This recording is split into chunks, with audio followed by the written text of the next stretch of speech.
Historia Calamitatum, The Story of My Misfortunes. An autobiography by Peter Abelard. Translated by Henry Adams Bellows. Introduction by Ralph Adams Cram. Introduction. The Historia Calamitatum of Peter Abelard is one of those human documents, out of the very heart of the Middle Ages, that illuminates by the glow of its ardor a shadowy period that has been made even more dusky and incomprehensible by unsympathetic commentators and the ill-digested matter of sourcebooks.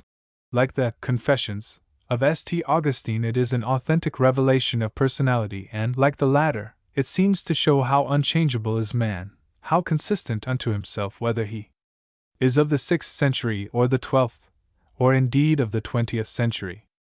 Evolution may change the flora and fauna of the world, or modify its physical forms, but man is always the same, and the unrolling of the centuries affects him not at all. If we can assume the vivid personality, the enormous intellectual power, and the clear, keen mentality of Abelard and his contemporaries and immediate successors, there is no reason why The Story of My Misfortunes should not have been written within the last decade. They are large assumptions, for this is not a period in world history when the informing energy of life expresses itself through such qualities, whereas the 12th century was of precisely this nature. The antecedent 100 years had seen the recovery from the barbarism that engulfed Western Europe after the fall of Rome, and the generation of those vital forces that for 2 centuries were to infuse society with a vigor almost unexampled in its potency, and in the things it brought to pass. The parabolic curve that describes the trajectory of medievalism was then emergent out of chaos and old night, and Abelard and his opponent, St. Bernard, rode high on the mounting force in its swift and almost violent ascent. Pierre du Palais, yclept Abelard, was born in 1079 and died in 1142, and his life precisely covers the period of the birth, development, and perfecting of that Gothic style of architecture which is one of the great exemplars of the period. Actually, the Norman development occupied the years from 1050 to 1125, while the initiating and determining of Gothic consumed only 15 years, from Barry, begun in 1125, to St. Denis, the work of Abbot Suger, the friend and partisan of Abelard, in 1140. It was the time of the Crusades, of the founding and development of schools and universities, of the invention or recovery of great arts, of the growth of music, poetry, and romance. It was the age of great kings and knights and leaders of all kinds, but above all it was the epoch of a new philosophy, refounded on the newly revealed cornerstones of Plato and Aristotle, but with a new content, a new impulse, and a new method inspired by Christianity. All these things, philosophy, art, personality, character, were the product of the time, which, in its definiteness and consistency, stands apart from all other epochs in history. The social system was that of feudalism, a scheme of reciprocal duties, privileges, and obligations as between man and man that has never been excelled by any other system that society has developed as its own method of operation. As Dr. de Wolf has said in his illuminating book, Philosophy and Civilization in the Middle Ages, a volume that should be read by anyone who wishes rightly to understand the spirit and quality of medievalism. The feudal sentiment par excellence is the sentiment of the value and dignity of the individual man. The feudal man lived as a free man. He was master in his own house. He sought his end in himself. He was, and this is a scholastic expression, propter ipsum existence. All feudal obligations were founded upon respect for personality and the given word.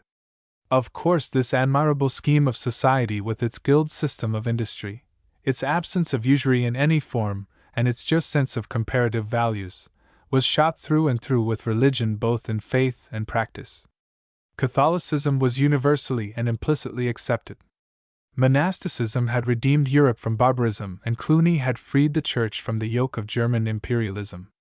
This unity and immanence of religion gave a consistency to society otherwise unobtainable, and poured its vitality into every form of human thought and action. It was Catholicism and the spirit of feudalism that preserved men from the dangers inherent in the immense individualism of the time. With this powerful and penetrating coordinating force, men were safe to go about as far as they liked in the line of individuality, whereas today, for example, the unifying force of a common and vital religion being absent and nothing having been offered to take its place, The result of a similar tendency is egotism and anarchy. These things happened in the end in the case of medievalism when the power and the influence of religion once began to weaken, and the Renaissance and Reformation dissolved the fabric of a unified society. Thereafter it became necessary to bring some order out of the spiritual, intellectual, and physical chaos through the application of arbitrary force, and so came absolutism in government, the tyranny of the new intellectualism, the Catholic Inquisition, and the Puritan theocracy. In the 12th and 13th centuries, however, the balance is justly preserved, though it was but an unstable equilibrium, and therefore during the time of Abelard we find the widest diversity of speculation and freedom of thought which continue unhampered for more than 100 years. The mystical school of the Abbey of St. Victor in Paris follows one line, perhaps the most nearly right of all, though it was submerged by the intellectual force and vivacity of the scholastics, with Hugh of St. Victor as its greatest exponent. The Franciscans and Dominicans each possessed great schools of philosophy and dogmatic theology, and in addition there were a dozen individual lines of speculation, each vitalized by some one personality, daring, original, enthusiastic. This prodigious mental and spiritual activity was largely fostered by the schools, colleges, and universities that had suddenly appeared all over Europe. Never was such activity along educational lines. Almost every cathedral had its school, and many of the abbeys as well, as for example, in France alone, Cluny, Citeaux and Bec, St. Martin of Tours, Laon, Chartres, Reims, and Paris. To these schools students poured in from all over the world in numbers mounting to many thousands for such as Paris, for example, and the mutual rivalries were intense, and sometimes disorderly. Groups of students would choose their own masters and follow them from place to place, even subjecting them to discipline if in their opinion they did not live up to the intellectual mark they had set as their standard. As there was not only one religion and one social system, but one universal language as well, this gathering from all the four quarters of Europe was perfectly possible, and had much to do with the maintenance of that unity which marked society for 3 centuries. At the time of Abelard the schools of Chartres and Paris were at the height of their fame and power. Fulbert, Bernard, and Thierry, all of Chartres, had fixed its fame for a long period, and at Paris Hugh and Richard of St. Victor and William of Champeaux were names to conjure with, while Anselm of Laon, Adelard of Bath, Alan of Lille, John of Salisbury, Peter Lombard, were all from time to time students or teachers in one of the schools of the cathedral, the Abbey of St. Victor or St. Genevieve. Earlier in the Middle Ages the identity of theology and philosophy had been proclaimed, following the Neoplatonic and Augustinian theory, and the latter, cf. Peter Damian and Duns Scotus Eriugena, was even reduced to a position that made it no more than the obedient handmaid of theology. In the 11th century, however, St. Anselm had drawn a clear distinction between faith and reason, and thereafter theology and philosophy were generally accepted as individual but allied sciences, both serving as lines of approach to truth but differing in their method. Truth was one, and therefore there could be no conflict between the conclusions reached after different fashions. In the 12th century Peter of Blois led a certain group called rigorists, who still looked askance at philosophy, or rather at the intellectual methods by which it proceeded, and they were inclined to condemn it as the devil's art. But they were on the losing side, and John of Salisbury, Alan of Lille, Gilbert de la Porree, and Hugh of St. Victor prevailed in their contention that philosophers were humani videlicet sapientia amatores, while theologians were _divini scripturae doctors. Cardinal Mercier, himself the greatest contemporary exponent of scholastic philosophy, defines philosophy as the science of the totality of things. The 12th century was a time when men were striving to see phenomena in this sense, and established a great rational synthesis that should yet be in full conformity with the dogmatic theology of revealed religion. Abelard was one of the most enthusiastic and daring of these medieval thinkers, and it is not surprising that he should have found himself at issue not only with the duller type of theologians but with his philosophical peers themselves. He was an intellectual force of the first magnitude and a master of dialectic. He was also an egotist through and through, and a man of strong passions.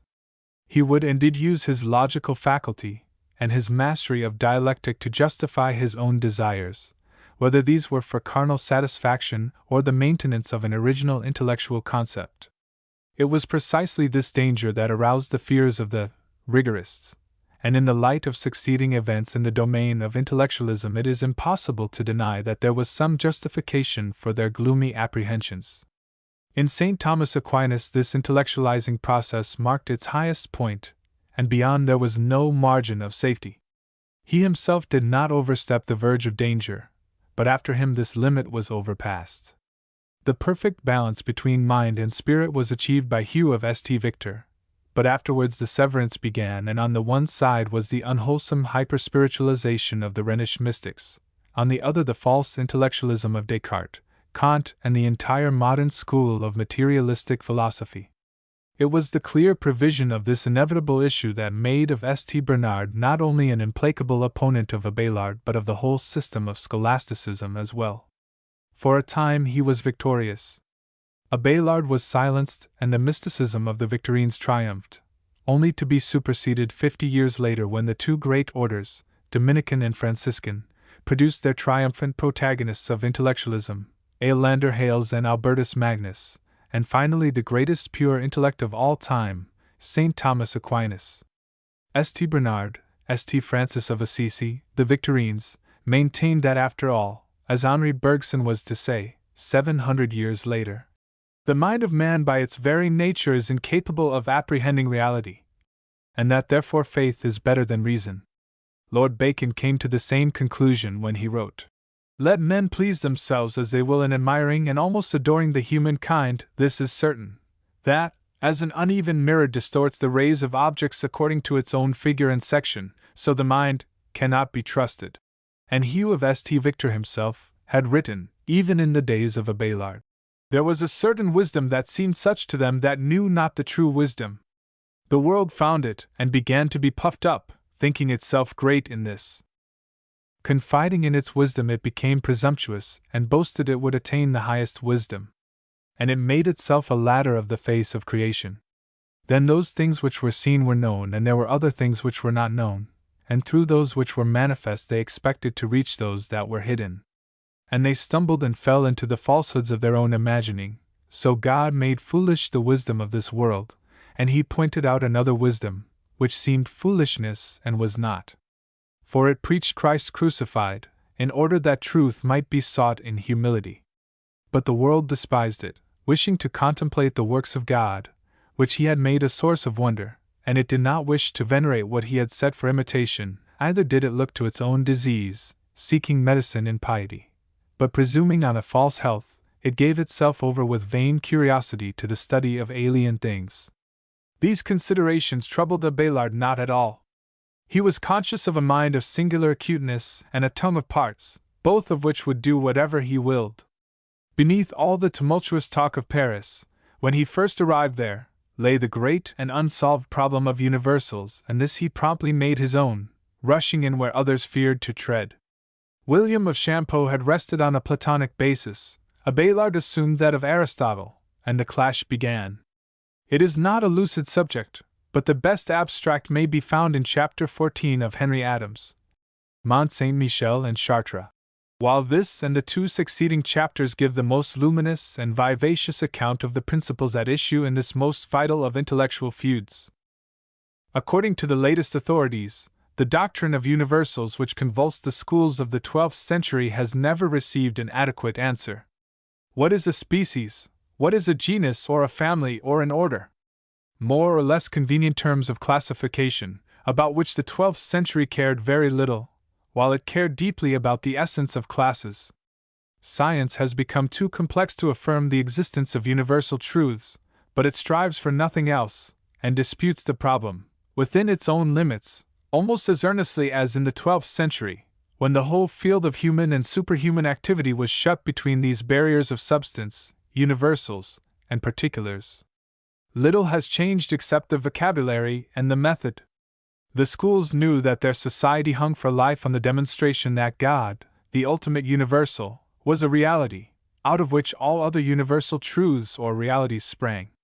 Truth was a real thing, outside of human experience. The schools of Paris talked and thought of nothing else. John of Salisbury, who attended Abelard's lectures about 1136 and became Bishop of Chartres in 1176, seems to have been more surprised than we need be at the intensity of the emotion. One never gets away from this question, he said. From whatever point a discussion starts, it is always led back and attached to that. It is the madness of Rufus about Naivia. He thinks of nothing else, talks of nothing else, and if Naivia did not exist, Rufus would be dumb. In these scholastic tournaments the two champions started from opposite points, one from the ultimate substance, God, the universal, the ideal, the type, the other from the individual, Socrates, the concrete, the observed fact of experience, the object of sensual perception. The first champion, William in this instance, assumed that the universal was a real thing, and for that reason he was called a realist. His opponent, Abelard, held that the universal was only nominally real, and on that account he was called a nominalist. Truth, virtue, humanity, exist as units and realities, said William. Truth, replied Abelard, is only the sum of all possible facts that are true, as humanity is the sum of all actual human beings. The ideal bed is a form, made by God, said Plato. The ideal bed is a name, imagined by ourselves, said Aristotle. I start from the universe, said William. I start from the atom, said Abelard, and once having started, they necessarily came into collision at some point between the two. In this Story of My Misfortunes, Abelard gives his own account of the triumphant manner in which he confounded his master, William, but as Henry Adams says, we should be more credulous than 12th-century monks, if we believed, on Abelard's word in 1135, that in 1110 he had driven out of the schools the most accomplished dialectician of the age by an objection so familiar that no other dialectician was ever silenced by it, whatever may have been the case with theologians, and so obvious that it could not have troubled a scholar of 15. William stated a selected doctrine as old as Plato. Abelard interposed an objection as old as Aristotle. Probably Plato and Aristotle had received the question and answer from philosophers 10,000 years older than themselves. Certainly the whole of philosophy has always been involved in this dispute. So began the battle of the schools with all its more than military strategy and tactics, and in the end it was a drawn battle, in spite of its marvels of intellectual heroism and dialectical subtlety. Says Henry Adams again, in every age man has been apt to dream uneasily, rolling from side to side, beating against imaginary bars, unless, tired out, he has sunk into indifference or skepticism. Religious minds prefer skepticism. The true saint is a profound skeptic, a total disbeliever in human reason, who has more than once joined hands on this ground with some who were at best sinners. Bernard was a total disbeliever in scholasticism, so was Voltaire. Bernard brought the society of his time to share his skepticism, but could give the society no other intellectual amusement to relieve its restlessness. His crusade failed, his ascetic enthusiasm faded, God came no nearer. If there was in all France, between 1140 and 1200, a more typical Englishman of the future Church of England type than John of Salisbury, he has left no trace.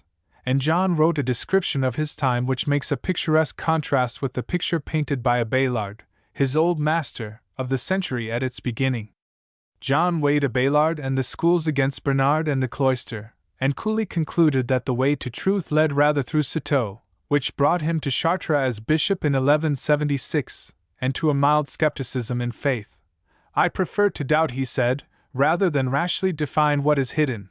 The battle with the schools had then resulted only in creating three kinds of skeptics: the disbelievers in human reason, the passive agnostics, and the skeptics proper, who would have been atheists had they dared.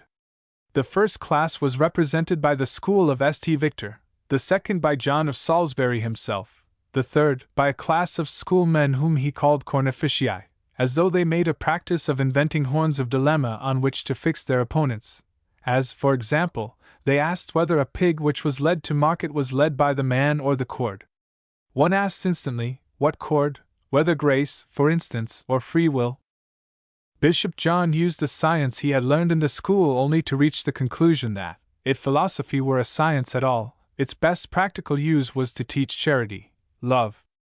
Even the early, superficial debates of the schools, in 1150, had so exhausted the subject that the most intelligent men saw how little was to be gained by pursuing further those lines of thought. The 12th century had already reached the point where the 17th century stood when Descartes renewed the attempt to give a solid, philosophical basis for deism by his celebrated cogito, ergo sum. Although that ultimate fact seemed new to Europe when Descartes revived it as the starting point of his demonstration, it was as old and familiar as St. Augustine to the 12th century, and as little conclusive as any other assumption of the ego or the non-ego. The schools argued, according to their tastes, from unity to multiplicity, or from multiplicity to unity, but what they wanted was to connect the two. They tried realism and found that it led to pantheism. They tried nominalism and found that it ended in materialism. They attempted a compromise in conceptualism which begged the whole question. Then they lay down, exhausted. In the 17th century, the same violent struggle broke out again, and wrung from Pascal the famous outcry of despair in which the French language rose, perhaps for the last time, to the grand style of the 12th century. To the 12th century it belongs, to the century of faith and simplicity, not to the mathematical certainties of Descartes and Leibniz and Newton, or to the mathematical abstractions of Spinoza. Descartes had proclaimed his famous conceptual proof of God: I am conscious of myself, and must exist. I am conscious of God, and he must exist. Pascal wearily replied that it was not God he doubted, but logic. He was tortured by the impossibility of rejecting man's reason by reason. Unconsciously skeptical, he forced himself to disbelieve in himself rather than admit a doubt of God. Man had tried to prove God, and had failed. The metaphysical proofs of God are so remote, éloignés, from the reasoning of men, and so contradictory, impliqués, far-fetched, that they made little impression, and even if they served to convince some people, it would only be during the instant that they see the demonstration. An hour afterwards they fear to have deceived themselves. Abelard was always, as he has been called, a scholastic adventurer, a philosophical and theological freelance, and it was after the calamity that he followed those courses that resulted finally in his silencing and his obscure death. It is almost impossible for us of modern times to understand the violence of partisanship aroused by his actions and published words that center apparently around the placing of the hermitage he had made for himself under the patronage of the third person of the Trinity, the Paraclete, the spirit of love and compassion and consolation, and the consequent arguments by which he justified himself. To us it seems that he was only trying to exalt the power of the Holy Spirit, a pious action at the least, but to the episcopal and monastic conservators of the faith he seems to have been guilty of trying to rationalize an unsolvable mystery, to find an intellectual solution forbidden to man.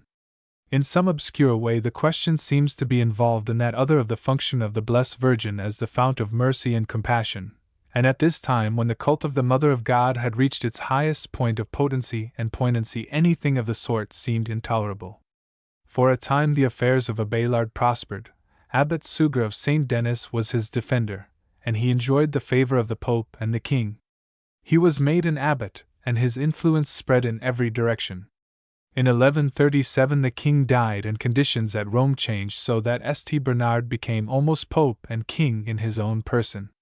Within a year he proceeded against Abelard. His theology was condemned at a council of Sens. This judgment was confirmed by the pope, and the penalty of silence was imposed on the author, probably the most severe punishment he could be called upon to endure. As a matter of fact it was fatal to him. He started forthwith for Rome but stopped at the Abbey of Cluny in the company of its abbot, Peter the Venerable, the most amiable figure of the 12th century, and no very devoted admirer of St. Bernard, to whom, as a matter of fact, he had once written, "You perform all the difficult religious duties, you fast, you watch, you suffer, but you will not endure the easy ones you do not love." Here he found 2 years of peace after his troubled life, dying in the full communion of the Church on April 21, 1142. The problems of philosophy and theology that were so vital in the Middle Ages interest us no more, even when they are less obscure than those so rife in the 12th century. But the problem of human love is always near, and so it is not perhaps surprising that the abiding interest concerns itself with Abelard's relationship with Heloise. So far as he is concerned, it is not a very savory matter. He deliberately seduced a pupil, a beautiful girl entrusted to him by her uncle, a simple-minded old canon of the Cathedral of Paris, under whose roof he ensconced himself by false pretenses and with the full intention of gaining the niece for himself. Abelard seems to have exercised an irresistible fascination for men and women alike, and his plot succeeded to admiration. Stricken by a belated remorse, he finally married Heloise against her unselfish protests and partly to legitimatize his unborn child, and shortly after he was surprised and overpowered by emissaries of Canon Fulbert and subjected to irreparable mutilation. He tells the story with perfect frankness and with hardly more than formal expressions of compunction, and thereafter follows the narrative of their separation, he to a monastery, she to a convent, and of his care for her during her conventual life, or at least for that part of it that had passed before the history was written. Through the whole story it is Heloise who shines brightly as a curiously beautiful personality, unselfish, self-sacrificing, and almost virginal in her purity in spite of her fault. One has for her only sympathy and affection, whereas it is difficult to feel either for Abelard in spite of his belated efforts at rectifying his own sin and his lifelong devotion to his solitary wife in her hidden cloister. The whole story was instantly known. Abelard's assailants were punished in kind, and he himself shortly resumed his work of lecturing on philosophy and, a little later, on theology. Apparently his reputation did not suffer in the least, nor did hers. In fact, her piety became almost a byword, and his name as a great teacher increased by leaps and bounds. Neither his offense nor its punishment seemed to bring lasting discredit. This fact, which seems strange to us, does not imply a lack of moral sense in the community, but rather the prevalence of standards alien to our own. It is only since the advent of Puritanism that sexual sins have been placed at the head of the whole category. During the Middle Ages, as always under Christianity, the most deadly sins were pride, covetousness, slander, and anger. These implied inherent moral depravity, but illicit. Love was love outside the law of man, and did not of necessity, and always involve moral guilt. Christ was himself very gentle and compassionate with the sins of the flesh, but relentless in the case of the greater sins of the spirit. Puritanism overturned the balance of things, and by concentrating its condemnation on sexual derelictions became blind to the greater sins of pride, avarice, and anger. We have inherited the prejudice without acquiring the abstention, but the Middle Ages had a clearer sense of comparative values, and they could forgive, or even ignore, the sin of Abelard and Heloise when they could less easily excuse the sin of spiritual pride or deliberate cruelty. Moreover, these same Middle Ages believed very earnestly in the divine forgiveness of sins for which there had been real repentance and honest effort at amendment. Abelard and Heloise had been grievously punished. He himself had made every reparation that was possible. His penitence was charitably assumed, and therefore it was not for society to condemn what God would mercifully forgive. The 12th and 13th centuries were not an age of moral laxity. Ideals and standards in conduct were immeasurably higher than they had been for 500 years, higher than they were to be in the centuries that followed the crest of medievalism. It was, however, a time of enormous vitality, of throbbing energy that was constantly bursting its bounds, and as well a time of personal liberty and freedom of action that would seem strange indeed to us in these days of endless legal restraint and inhibitions mitigated by revolt. There were few formal laws, but there was custom, which was a sovereign law in itself, and above all there was the moral law of the Church, establishing its great fundamental principles but leaving details to the working out of life itself. Behind the sin of Abelard lay his intolerable spiritual pride, his selfishness and his egotism, qualities that society at large did not recognize because of their devotion to his engaging personality and their admiration for his dazzling intellectual gifts. Their idol had sinned, he had been savagely punished, he had repented. That was all there was about it, and the question was at an end. In reading the Historia Calamitatum there is one consideration that suggests itself that is subject for serious thought. Written as it was some years after the great tragedy of his life, it was a portrait that somehow seems out of focus. We know that during his early years in Paris Abelard was a bold and daring champion in the lists of dialectic, brilliant, persuasive, masculine to a degree, yet this self-portrait is of a man timid, suspicious, frightened of realities, shadows, possibilities. He is in abject terror of councils, hidden enemies, even of his life. The tone is querulous, even peevish at times, and always the egotism and the pride persist, while he seems driven by the whip of desire for intellectual adventure into places where he shrinks from defending himself, or is unable to do so. The antithesis is complete, and one is driven to believe that the terrible mutilation to which he had been subjected had broken down his personality, and left him in all things less than man.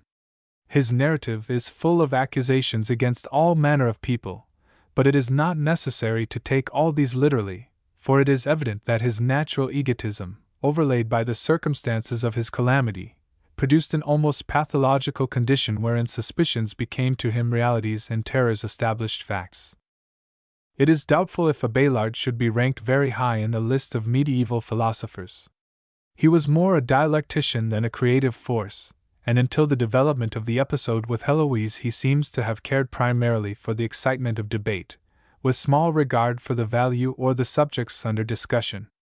As an intellectualist he had much to do with the subsequent abandonment of Plato in favor of Aristotle that was a mark of pure scholasticism, while the brilliancy of his dialectical method became a model for future generations. For the calamity he turned from philosophy to theology and ethics, and here he reveals qualities of nobility not evident before. Particularly does he insist upon the fact that it is the subjective intention that determines the moral value of human actions even if it does not change their essential character. The story of this philosophical soldier of fortune is a romance from beginning to end, a poignant human drama shot through with passion, adventure, pathos, and tragedy. In a sense it is an epitome of the earlier Middle Ages, and through it shines the bright light of an era of fervid living, of exciting adventure, of phenomenal intellectual force, and of large and comprehensive liberty. As a single episode of passion it is not particularly distinguished except for the appealing personality of Heloise. As a phase in the development of Christian philosophy it is of only secondary value. United in one, the two factors achieve a brilliant dramatic unity that has made the story of Abelard and Heloise immortal. Historia Calamitatum forward. Often the hearts of men and women are stirred, as likewise they are soothed in their sorrows, more by example than by words. And therefore, because I too have known some consolation from speech had with one who was a witness thereof, am I now minded to write of the sufferings which have sprung out of my misfortunes, for the eyes of one who, though absent, is of himself ever a consoler. This I do so that, in comparing your sorrows with mine, you may discover that yours are in truth not, or at the most but of small account, and so shall you come to bear them more easily. Chapter 1 of the Birthplace of Pierre Abelard and of his Parents. Know, then, that I am come from a certain town which was built on the way into Lesser Brittany, distant some 8 miles, as I think, eastward from the city of Nantes, and in its own tongue called Pallets. Such is the nature of that country, or, it may be, of them who dwell there, for in truth they are quick in fancy, that my mind bent itself easily to the study of letters. Yet more, I had a father who had won some smattering of letters before he had girded on the soldier's belt. And so it came about that long afterwards his love thereof was so strong that he saw to it that each son of his should be taught in letters even earlier than in the management of arms. Thus indeed did it come to pass. And because I was his firstborn, and for that reason the more dear to him, he sought with double diligence to have me wisely taught. For my part, the more I went forward in the study of letters, and ever more easily, the greater became the ardor of my devotion to them, until in truth I was so enthralled by my passion for learning that, gladly leaving to my brothers the pomp of glory in arms, the right of heritage, and all the honors that should have been mine as the eldest born, I fled utterly from the court of Mars that I might win learning in the bosom of Minerva. And since I found the armory of logical reasoning more to my liking than the other forms of philosophy, I exchanged all other weapons for these, and to the prizes of victory in war I preferred the battle of minds in disputation. Thenceforth, journeying through many provinces, and debating as I went, going whithersoever I heard that the study of my chosen art most flourished, I became such an one as the Peripatetics. Chapter 2 of the persecution he had from his master William of Champeaux, of his adventures at Melun, at Corbeil, and at Paris, of his withdrawal from the city of the Parisians to Melun, and his return to Mont St. Genevieve, of his journey to his old home. I came at length to Paris, where above all in those days the art of dialectics was most flourishing, and there did I meet William of Champeaux, my teacher, a man most distinguished in his science both by his renown and by his true merit.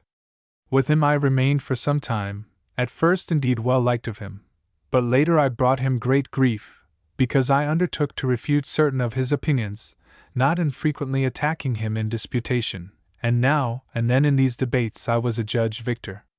Now this, to those among my fellow students who were ranked foremost, seemed all the more insufferable because of my youth and the brief duration of my studies.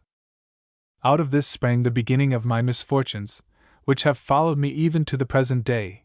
The more widely my fame was spread abroad, the more bitter was the envy that was kindled against me. It was given out that I, presuming on my gifts far beyond the warranty of my youth, was aspiring despite my tender years to the leadership of a school, nay, more, that I was making red the very place in which I would undertake this task, the place being none other than the castle of Melun, at that time a royal seat. My teacher himself had some foreknowledge of this, and tried to remove my school as far as possible from his own. Working in secret, he sought in every way he could before I left his following to bring to naught the school I had planned and the place I had chosen for it. Since, however, in that very place he had many rivals, and some of them men of influence among the great ones of the land, relying on their aid I won to the fulfillment of my wish. The support of many was secured for me by reason of his own unconcealed envy. From this small inception of my school, my fame in the art of dialectics began to spread abroad, so that little by little the renown, not alone of those who had been my fellow students, but of our very teacher himself, grew dim and was like to die out altogether.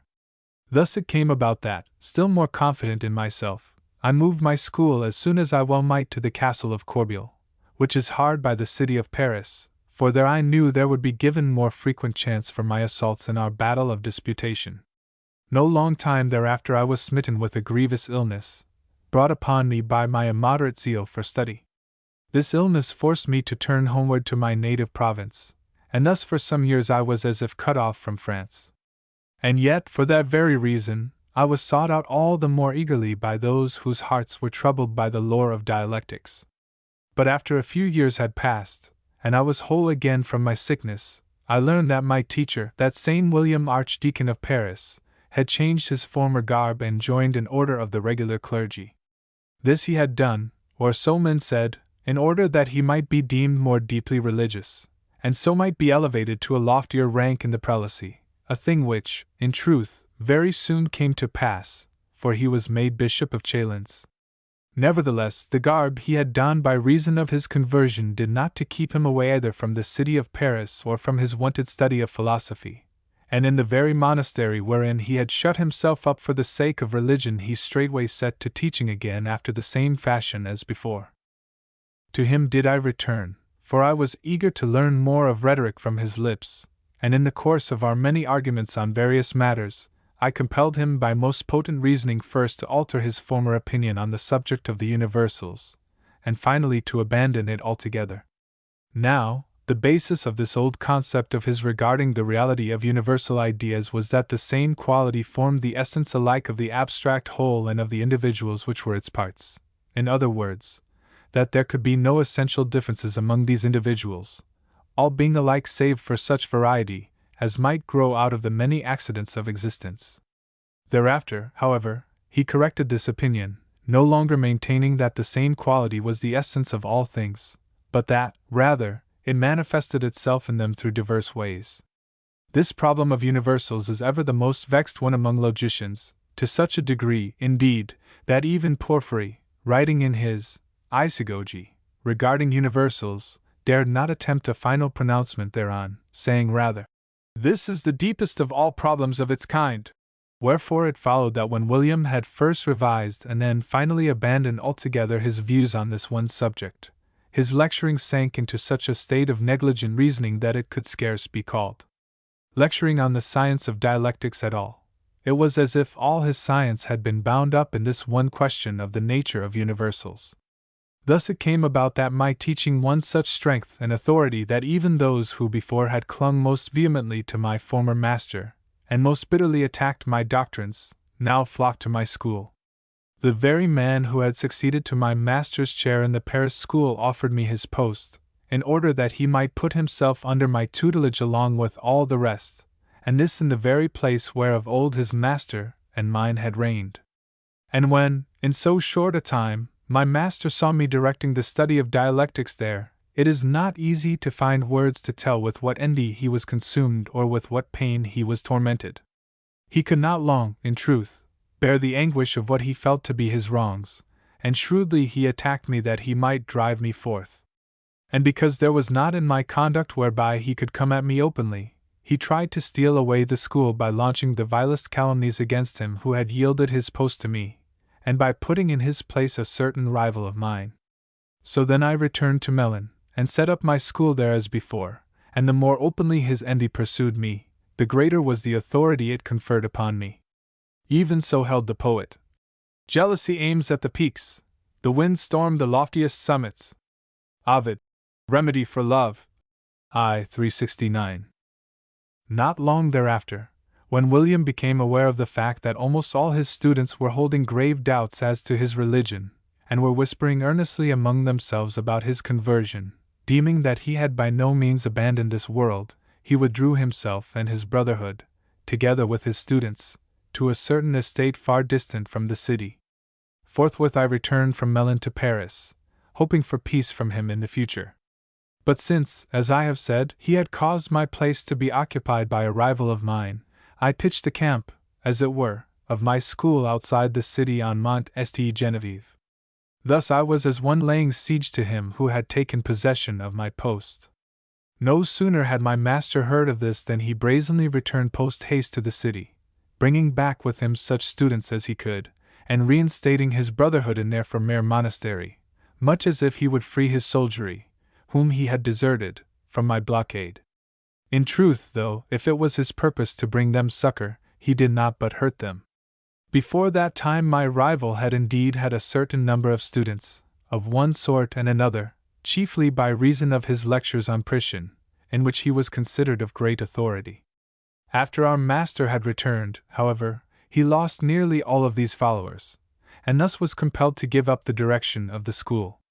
Not long thereafter, apparently despairing further of worldly fame, he was converted to the monastic life. Following the return of our master to the city, the combats and disputation which my scholars waged both with him himself and with his pupils, and the successes which fortune gave to us, and above all to me, in these wars, you have long since learned of through your own experience. The boast of Ajax, though I speak it more temperately, I still am bold enough to make. If fain you would learn now how victory crowned the battle, by him was I never vanquished. Ovid, Metamorphoses, 1389. But even were I to be silent, the fact proclaims itself, and its outcome reveals the truth regarding it. While these things were happening, it became needful for me again to repair to my old home, by reason of my dear mother, Lucia, for after the conversion of my father, Berengarius, to the monastic life, she so ordered her affairs as to do likewise. When all this had been completed, I returned to France, above all in order that I might study theology, since now my oft-mentioned teacher, William, was active in the episcopate of Chalons. In this held of learning Anselm of Laon, who was his teacher therein, had for long years enjoyed the greatest renown.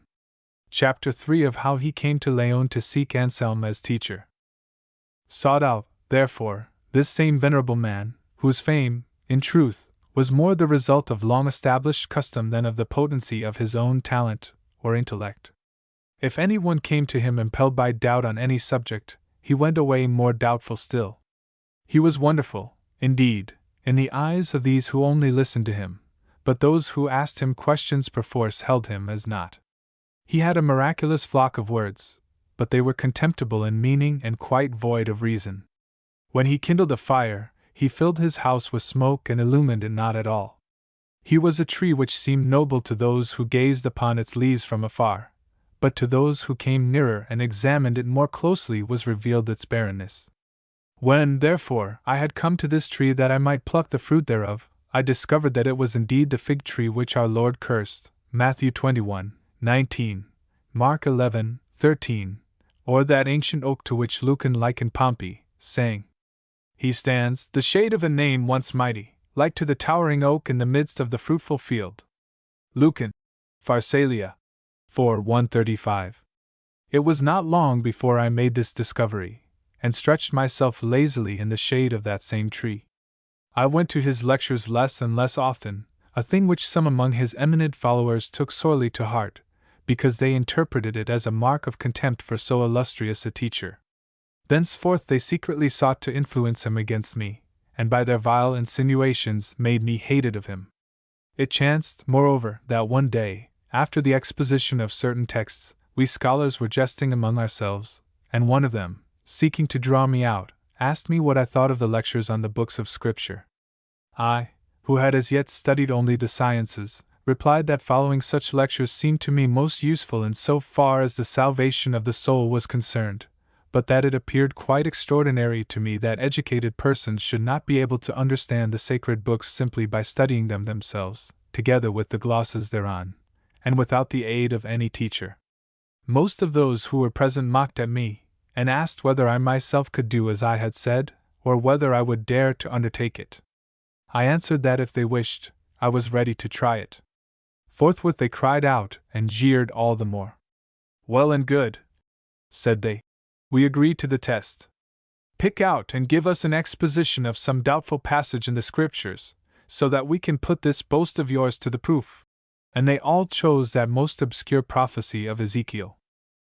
I accepted the challenge, and invited them to attend a lecture on the very next day. Whereupon they undertook to give me good advice, saying that I should by no means make undue haste in so important a matter, but that I ought to devote a much longer space to working out my exposition and offsetting my inexperience by diligent toil. To this I replied indignantly that it was my wont to win success, not by routine, but by ability. I added that I would abandon the test altogether unless they would agree not to put off their attendance at my lecture. In truth, at this first lecture of mine only a few were present, for it seemed quite absurd to all of them that I, hitherto so inexperienced in discussing the Scriptures, should attempt the thing so hastily. However, this lecture gave such satisfaction to all those who heard it that they spread its praises abroad with notable enthusiasm, and thus compelled me to continue my interpretation of the sacred text. When word of this was bruited about, those who had stayed away from the first lecture came eagerly, some to the second and more to the third, and all of them were eager to write down the glosses which I had begun on the first day, so as to have them from the very beginning. Chapter 4 of the persecution he had from his teacher Anselm.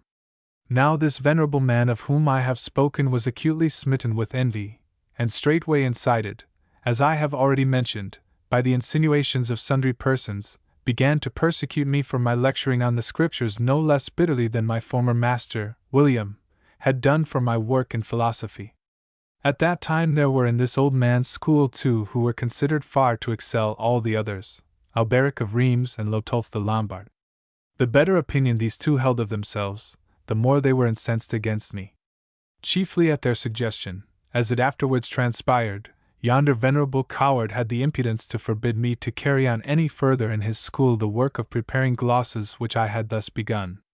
The pretext he alleged was that if by chance in the course of this work I should write anything containing blunders, as was likely enough in view of my lack of training, the thing might be imputed to him. When this came to the ears of his scholars, they were filled with indignation at so undisguised a manifestation of spite, the like of which had never been directed against any one before. The more obvious this rancor became, the more it redounded to my honor, and his persecution did not save to make me more famous. Chapter 5 of how he returned to Paris and finished the glosses which he had begun at Laon. And so, after a few days, I returned to Paris, and there for several years I peacefully directed the school which formerly had been destined for me, nay, even offered to me, but from which I had been driven out. At the very outset of my work there, I set about completing the glosses on Ezekiel which I had begun at Laon. These proved so satisfactory to all who read them that they came to believe me no less adept in lecturing on theology than I had proved myself to be in the held of philosophy. Thus my school was notably increased in size by reason of my lectures on subjects of both these kinds, and the amount of financial profit as well as glory which it brought me cannot be concealed from you, for the matter was widely talked of. But prosperity always puffs up the foolish, and worldly comfort enervates the soul, rendering it an easy prey to carnal temptations. Thus I, who by this time had come to regard myself as the only philosopher remaining in the whole world, and had ceased to fear any further disturbance of my peace, began to loosen the rein on my desires, although hitherto I had always lived in the utmost continence. And the greater progress I made in my lecturing on philosophy or theology, the more I departed alike from the practice of the philosophers and the spirit of the divines in the uncleanness of my life. For it is well known, methinks, that philosophers, and still more those who have devoted their lives to arousing the love of sacred study, have been strong above all else in the beauty of chastity. Thus did it come to pass that while I was utterly absorbed in pride and sensuality, divine grace, the cure for both diseases, was forced upon me, even though I, forsooth, would fain have shunned it. First was I punished for my sensuality, and then for my pride. For my sensuality I lost those things whereby I practiced it, for my pride, engendered in me by my knowledge of letters, and it is even as the Apostle said, "Knowledge puffeth itself up." I Cor 8:1, I knew the humiliation of seeing burned the very book in which I most gloried. And now it is my desire that you should know the stories of these two happenings, understanding them more truly from learning the very facts than from hearing what is spoken of them, and in the order in which they came about. Because I had ever held in abhorrence the foulness of prostitutes, because I had diligently kept myself from all excesses and from association with the women of noble birth who attended the school, because I knew so little of the common talk of ordinary people, perverse and subtly flattering chance gave birth to an occasion for casting me lightly down from the heights of my own exaltation. Nay, in such case not even divine goodness could redeem one who, having been so proud, was brought to such shame, were it not for the blessed gift of grace. Chapter 6 of how, brought low by his love for Heloise, he was wounded in body and soul. Now there dwelt in that same city of Paris a certain young girl named Heloise, the niece of a canon who was called Fulbert. Her uncle's love for her was equaled only by his desire that she should have the best education which he could possibly procure for her. Of no mean beauty, she stood out above all by reason of her abundant knowledge of letters. Now this virtue is rare among women, and for that very reason it doubly graced the maiden, and made her the most worthy of renown in the entire kingdom. It was this young girl whom I, after carefully considering all those qualities which are wont to attract lovers, determined to unite with myself in the bonds of love, and indeed the thing seemed to me very easy to be done. So distinguished was my name, and I possessed such advantages of youth and comeliness, that no matter what woman I might favor with my love, I dreaded rejection of none. Then, too, I believed that I could win the maiden's consent all the more easily by reason of her knowledge of letters and her zeal therefor. So, even if we were parted, we might yet be together in thought with the aid of written messages. Perchance, too, we might be able to write more boldly than we could speak, and thus at all times could we live in joyous intimacy. Thus, utterly aflame with my passion for this maiden, I sought to discover means whereby I might have daily and familiar speech with her, thereby the more easily to win her consent. For this purpose I persuaded the girl's uncle, with the aid of some of his friends, to take me into his household, for he dwelt hard by my school, in return for the payment of a small sum. My pretext for this was that the care of my own household was a serious handicap to my studies, and likewise burdened me with an expense far greater than I could afford. Now, he was a man keen in avarice, and likewise he was most desirous for his niece that her study of letters should ever go forward, so, for these two reasons, I easily won his consent to the fulfillment of my wish, for he was fairly agate for my money, and at the same time believed that his niece would vastly benefit by my teaching. More even than this, by his own earnest entreaties he fell in with my desires beyond anything I had dared to hope, opening the way for my love, for he entrusted her wholly to my guidance, begging me to give her instruction whensoever I might be free from the duties of my school, no matter whether by day or by night, and to punish her sternly if ever I should find her negligent of her tasks. In all this the man's simplicity was nothing short of astounding to me. I should not have been more smitten with wonder if he had entrusted a tender lamb to the care of a ravenous wolf. When he had thus given her into my charge, not alone to be taught but even to be disciplined, what had he done save to give free scope to my desires, and to offer me every opportunity, even if I had not sought it, to bend her to my will with threats and blows if I failed to do so with caresses?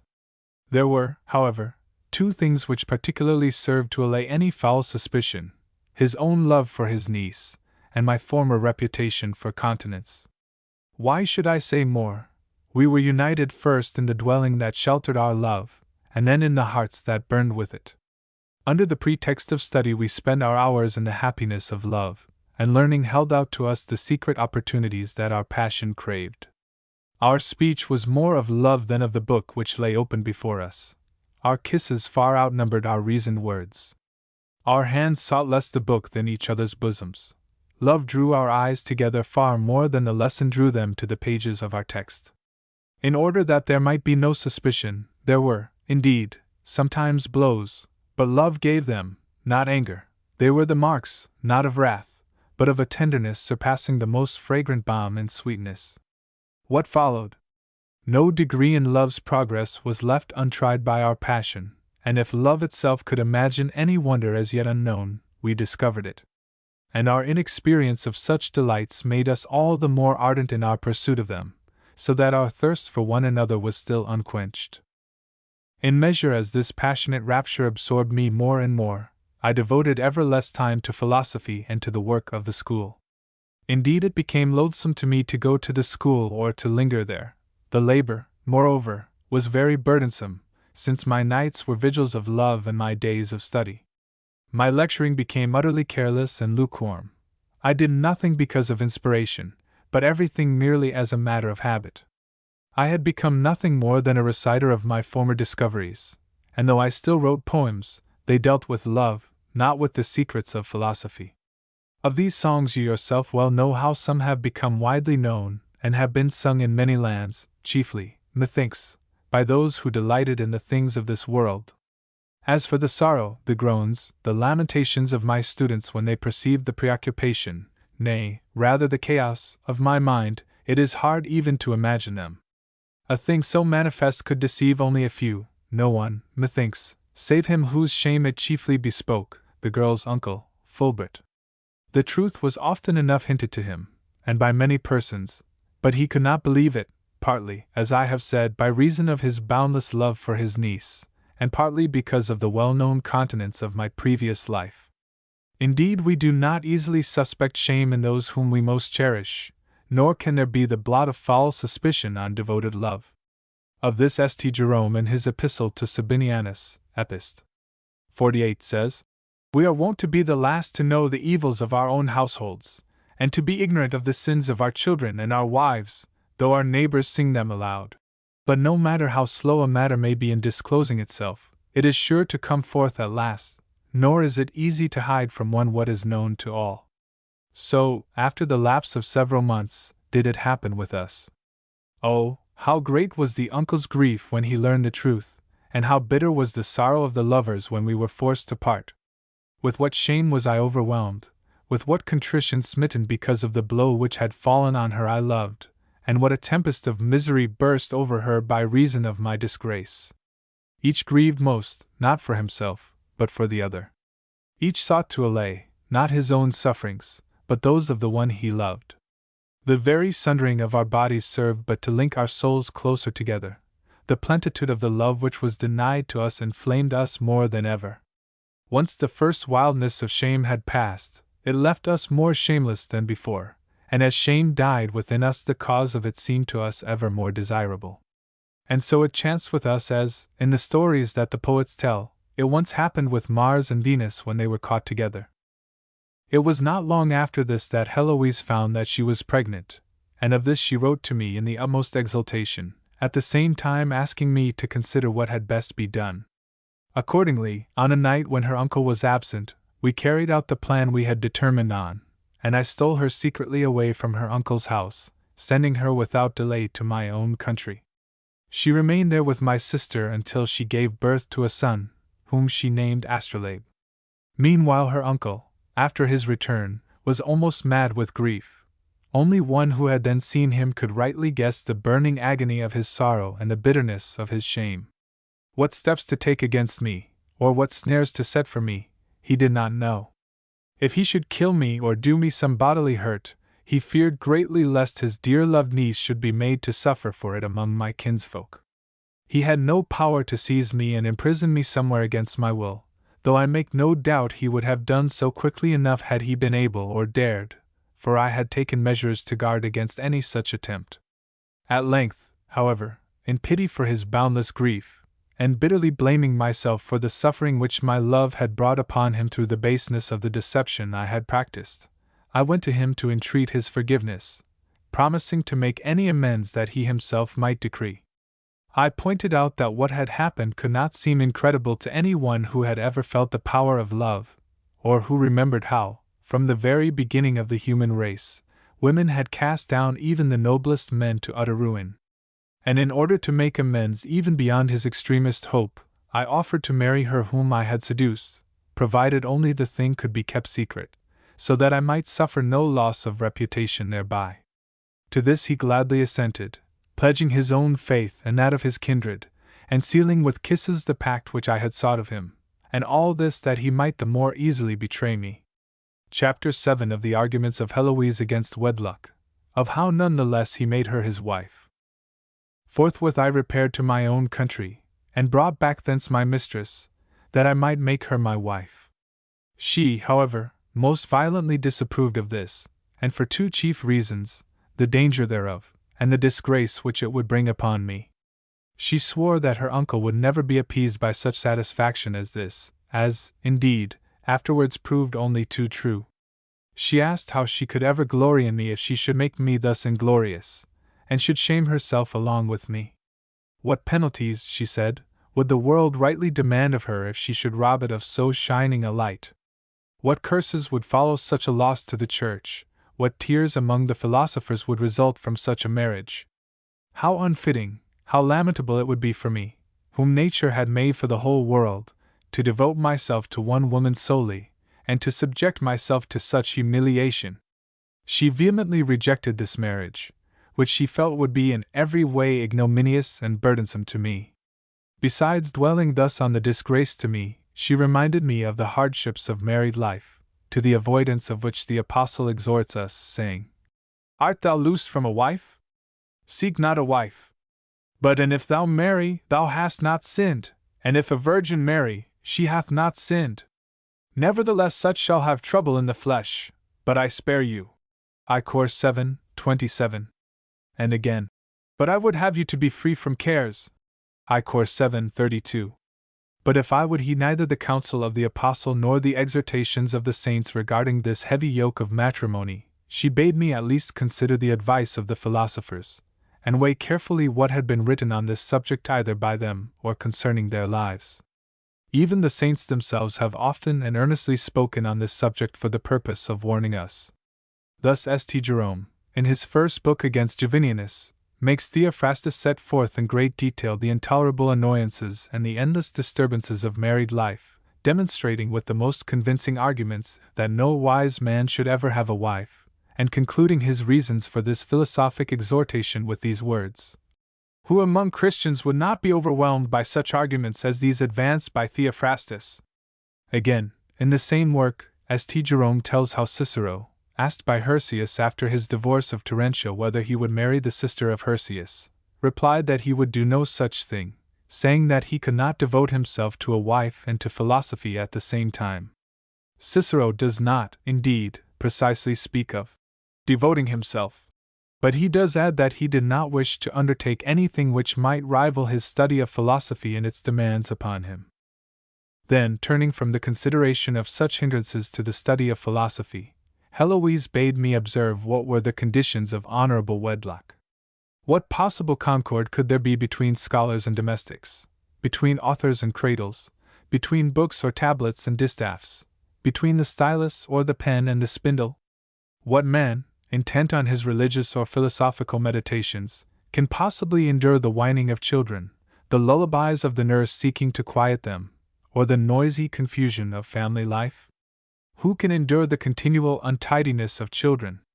The rich, you may reply, can do this, because they have palaces or houses containing many rooms, and because their wealth takes no thought of expense and protects them from daily worries. But to this the answer is that the condition of philosophers is by no means that of the wealthy, nor can those whose minds are occupied with riches and worldly cares find time for religious or philosophical study. For this reason the renowned philosophers of old utterly despised the world, fleeing from its perils rather than reluctantly giving them up, and denied themselves all its delights in order that they might repose in the embraces of philosophy alone. One of them, and the greatest of all, Seneca, in his advice to Lucilius, says, "Philosophy is not a thing to be studied only in hours of leisure. We must give up everything else to devote ourselves to it, for no amount of time is really sufficient thereto." Epist. 73.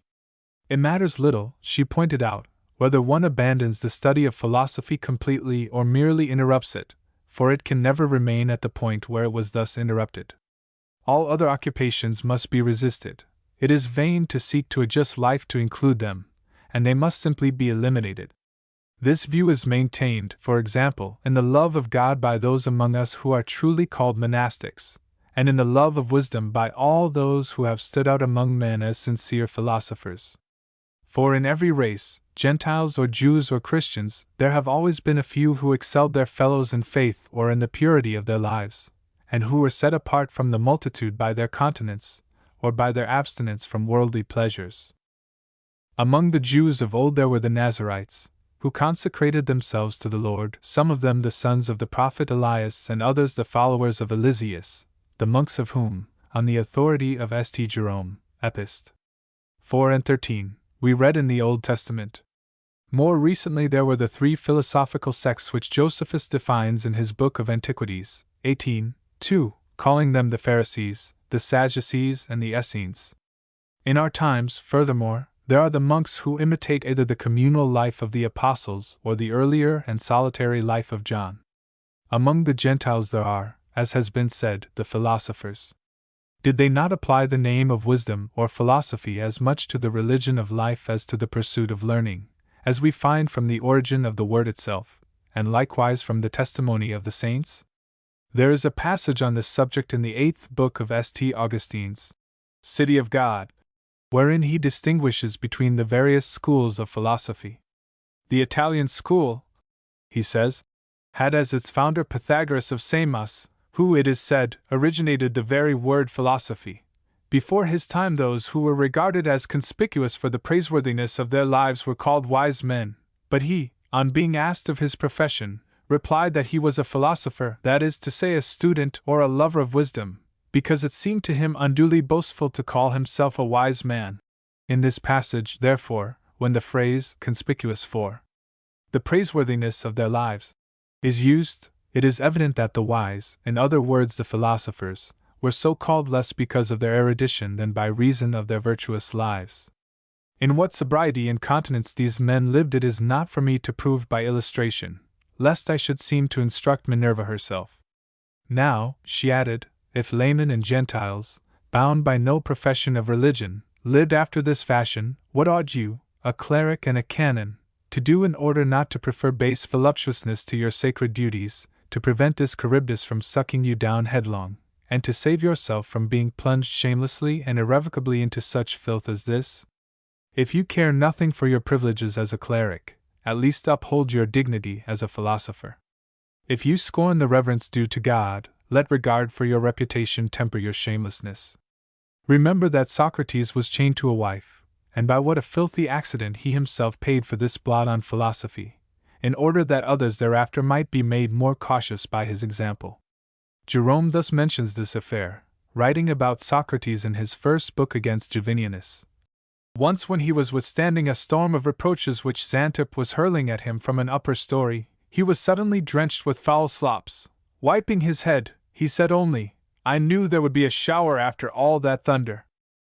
Her final argument was that it would be dangerous for me to take her back to Paris, and that it would be far sweeter for her to be called my mistress than to be known as my wife. Nay, too, that this would be more honorable for me as well. In such case, she said, love alone would hold me to her, and the strength of the marriage chain would not constrain us. Even if we should by chance be parted from time to time, the joy of our meetings would be all the sweeter by reason of its rarity. But when she found that she could not convince me or dissuade me from my folly by these and like arguments, and because she could not bear to offend me, with grievous sighs and tears she made an end of her resistance, saying, Then there is no more left but this, that in our doom the sorrow yet to come shall be no less than the love we two have already known. Nor in this, as now the whole world knows, did she lack the spirit of prophecy. So, after our little son was born, we left him in my sister's care, and secretly returned to Paris. A few days later, in the early morning, having kept our nocturnal vigil of prayer unknown to all in a certain church, we were united there in the benediction of wedlock, her uncle and a few friends of his and mine being present. We departed forthwith stealthily and by separate ways, nor thereafter did we see each other save rarely and in private, thus striving our utmost to conceal what we had done. But her uncle and those of his household, seeking solace for their disgrace, began to divulge the story of our marriage, and thereby to violate the pledge they had given me on this point. Heloise, on the contrary, denounced her own kin and swore that they were speaking the most absolute lies. Her uncle, aroused to fury thereby, visited her repeatedly with punishments. No sooner had I learned this than I sent her to a convent of nuns at Argenteuil, not far from Paris, where she herself had been brought up and educated as a young girl. I had them make ready for her all the garments of a nun, suitable for the life of a convent, excepting only the veil, and these I bade her put on. When her uncle and his kinsmen heard of this, they were convinced that now I had completely played them false, and had rid myself forever of Heloise by forcing her to become a nun.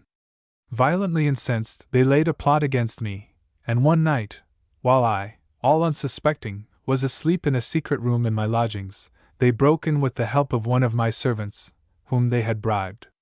There they had vengeance on me with a most cruel and most shameful punishment, such as astounded the whole world, for they cut off those parts of my body with which I had done that which was the cause of their sorrow. This done, straightway they fled, but 2 of them were captured, and suffered the loss of their eyes and their genital organs. One of these 2 was the aforesaid servant, who, even while he was still in my service, had been led by his avarice to betray me. Chapter 8 of the suffering of his body, of how he became a monk in the monastery of St. Denis, and Heloise a nun at Argenteuil. When morning came, the whole city was assembled before my dwelling. It is difficult, nay, impossible, for words of mine to describe the amazement which bewildered them, the lamentations they uttered, the uproar with which they harassed me, or the grief with which they increased my own suffering. Chiefly the clerics, and above all my scholars, tortured me with their intolerable lamentations and outcries, so that I suffered more intensely from their compassion than from the pain of my wound. In truth, I felt the disgrace more than the hurt to my body, and was more afflicted with shame than with pain. My incessant thought was of the renown in which I had so much delighted, now brought low, nay, utterly blotted out, so swiftly by an evil chance. I saw, too, how justly God had punished me in that very part of my body whereby I had sinned.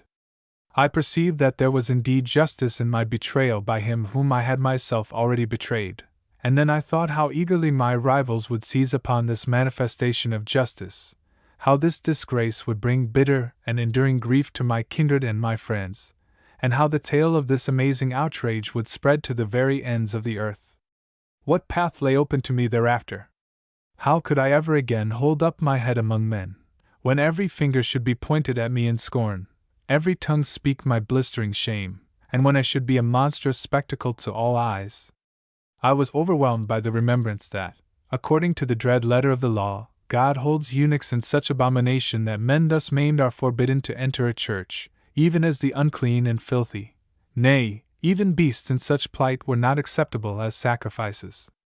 Thus in Leviticus 22:24 is it said, Ye shall not offer unto the Lord that which hath its stones bruised, or crushed, or broken, or cut. And in Deuteronomy 23:1, He that is wounded in the stones, or hath his privy member cut off, shall not enter into the congregation of the Lord. I must confess that in my misery it was the overwhelming sense of my disgrace rather than any ardor for conversion to the religious life that drove me to seek the seclusion of the monastic cloister. Heloise had already, at my bidding, taken the veil and entered a convent. Thus it was that we both put on the sacred garb, I in the abbey of St. Denis, and she in the convent of Argenteuil, of which I have already spoken. She, I remember well, when her fond friends sought vainly to deter her from submitting her fresh youth to the heavy and almost intolerable yoke of monastic life, sobbing and weeping replied in the words of Cornelia: O husband most noble, who ne'er shouldst have shared my couch! Has fortune such power to smite so lofty a head? Why then was I wedded only to bring thee to woe? Receive now my sorrow, the price I so gladly pay. Lucan, Pharsalia, 894. With these words on her lips did she go forthwith to the altar, and lifted therefrom the veil, which had been blessed by the bishop, and before them all she took the vows of the religious life. For my part, scarcely had I recovered from my wound when clerics sought me in great numbers, endlessly beseeching both my abbot and me myself that now, since I was done with learning for the sake of gain or renown, I should turn to it for the sole love of God. They bade me care diligently for the talent which God had committed to my keeping, Matthew 25:15, since surely he would demand it back from me with interest. It was their plea that, inasmuch as of old I had labored chiefly in behalf of the rich, I should now devote myself to the teaching of the poor. Therein above all should I perceive how it was the hand of God that had touched me, when I should devote my life to the study of letters and freedom from the snares of the flesh and withdrawn from the tumultuous life of this world. Thus, in truth, should I become a philosopher less of this world than of God. The abbey, however, to which I had betaken myself was utterly worldly and in its life quite scandalous. The abbot himself was as far below his fellows in his way of living and in the foulness of his reputation as he was above them in priestly rank. This intolerable state of things I often and vehemently denounced, sometimes in private talk and sometimes publicly, but the only result was that I made myself detested of them all. They gladly laid hold of the daily eagerness of my students to hear me as an excuse whereby they might be rid of me, and finally, at the insistent urging of the students themselves, and with the hearty consent of the abbot and the rest of the brotherhood, I departed thence to a certain hut, there to teach in my wonted way. To this place such a throng of students flocked that the neighborhood could not afford shelter for them, nor the earth sufficient sustenance. Here, as befitted my profession, I devoted myself chiefly to lectures on theology, but I did not wholly abandon the teaching of the secular arts, to which I was more accustomed, and which was particularly demanded of me. I used the latter, however, as a hook, luring my students by the bait of learning to the study of the true philosophy, even as the ecclesiastical history tells of Origen, the greatest of all Christian philosophers. Since apparently the Lord had gifted me with no less persuasiveness in expounding the Scriptures than in lecturing on secular subjects, the number of my students in these two courses began to increase greatly, and the attendance at all the other schools was correspondingly diminished. Thus I aroused the envy and hatred of the other teachers.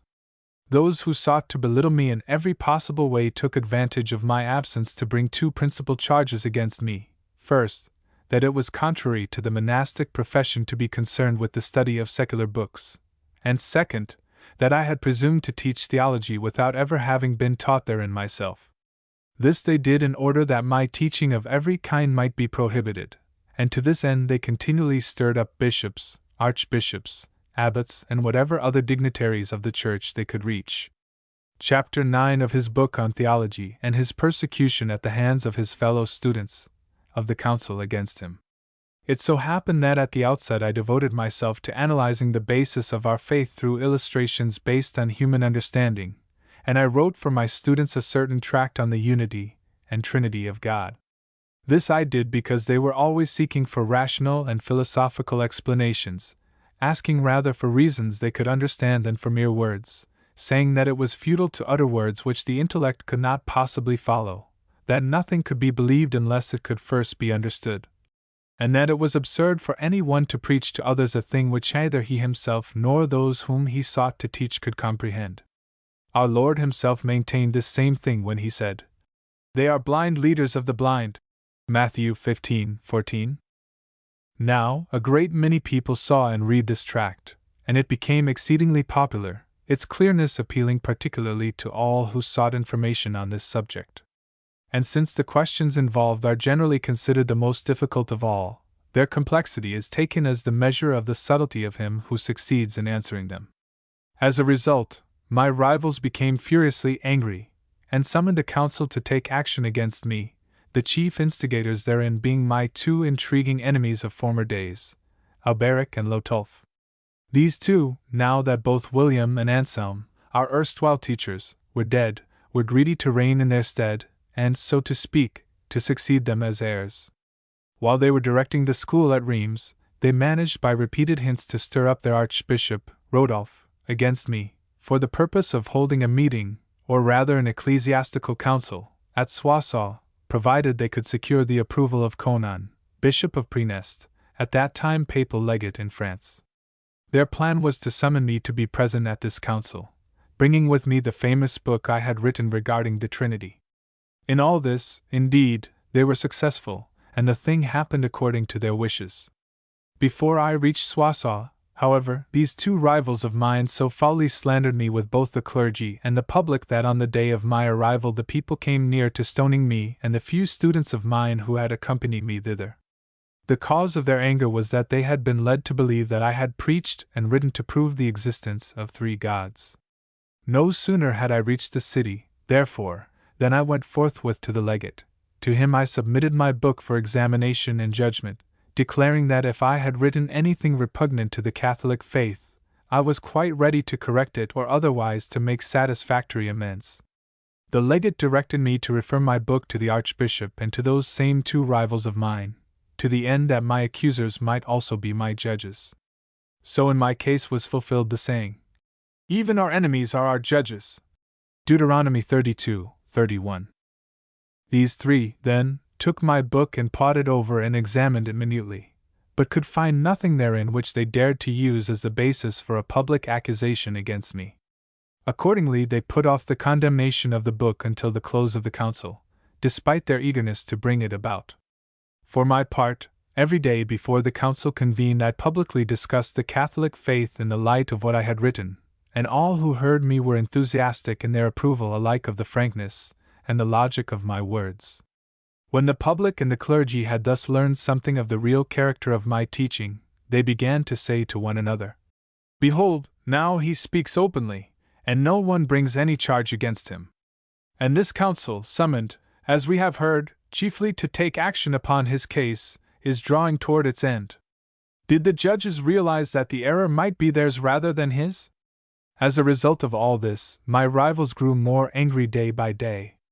On one occasion Alberic, accompanied by some of his students, came to me for the purpose of intimidating me, and, after a few bland words, said that he was amazed at something he had found in my book, to the effect that, although God had begotten God, I denied that God had begotten himself, since there was only one God. I answered unhesitatingly, "I can give you an explanation of this if you wish it." "Nay," he replied, "I care nothing for human explanation or reasoning in such matters, but only for the words of authority." "Very well," I said. "Turn the pages of my book and you will find the authority likewise." The book was at hand, for he had brought it with him. I turned to the passage I had in mind, which he had either not discovered or else passed over as containing nothing injurious to me. And it was God's will that I quickly found what I sought. This was the following sentence, under the heading, "Augustine, on the Trinity, Book I. Whosoever believes that it is within the power of God to beget himself is sorely in error. This power is not in God, either is it in any created thing, spiritual or corporeal. For there is nothing that can give birth to itself." When those of his followers who were present heard this, they were amazed and much embarrassed. He himself, in order to keep his countenance, said, "Certainly, I understand all that." Then I added, "What I have to say further on this subject is by no means new, but apparently it has nothing to do with the case at issue, since you have asked for the word of authority only, and not for explanations. If, however, you care to consider logical explanations, I am prepared to demonstrate that, according to Augustine's statement, You have yourself fallen into a heresy in believing that a father can possibly be his own son." When Alberic heard this, he was almost beside himself with rage, and straightway resorted to threats, asserting that neither my explanations nor my citations of authority would avail me aught in this case. With this he left me. On the last day of the council, before the session convened, the legate and the archbishop deliberated with my rivals and sundry others as to what should be done about me and my book, this being the chief reason for their having come together. And since they had discovered nothing either in my speech or in what I had hitherto written which would give them a case against me, they were all reduced to silence, or at the most to maligning me in whispers. Then Giaffre, Bishop of Chartres, who excelled the other bishops alike in the sincerity of his religion and in the importance of his see, spoke thus: "You know, my lords, all who are gathered here, the doctrine of this man, what it is, and his ability, which has brought him many followers in every field to which he has devoted himself. You know how greatly he has lessened the renown of other teachers, both his masters and our own, and how he has spread as it were the offshoots of his vine from sea to sea. Now, if you impose a lightly considered judgment on him, as I cannot believe you will, you well know that even if mayhap you are in the right, there are many who will be angered thereby, and that he will have no lack of defenders.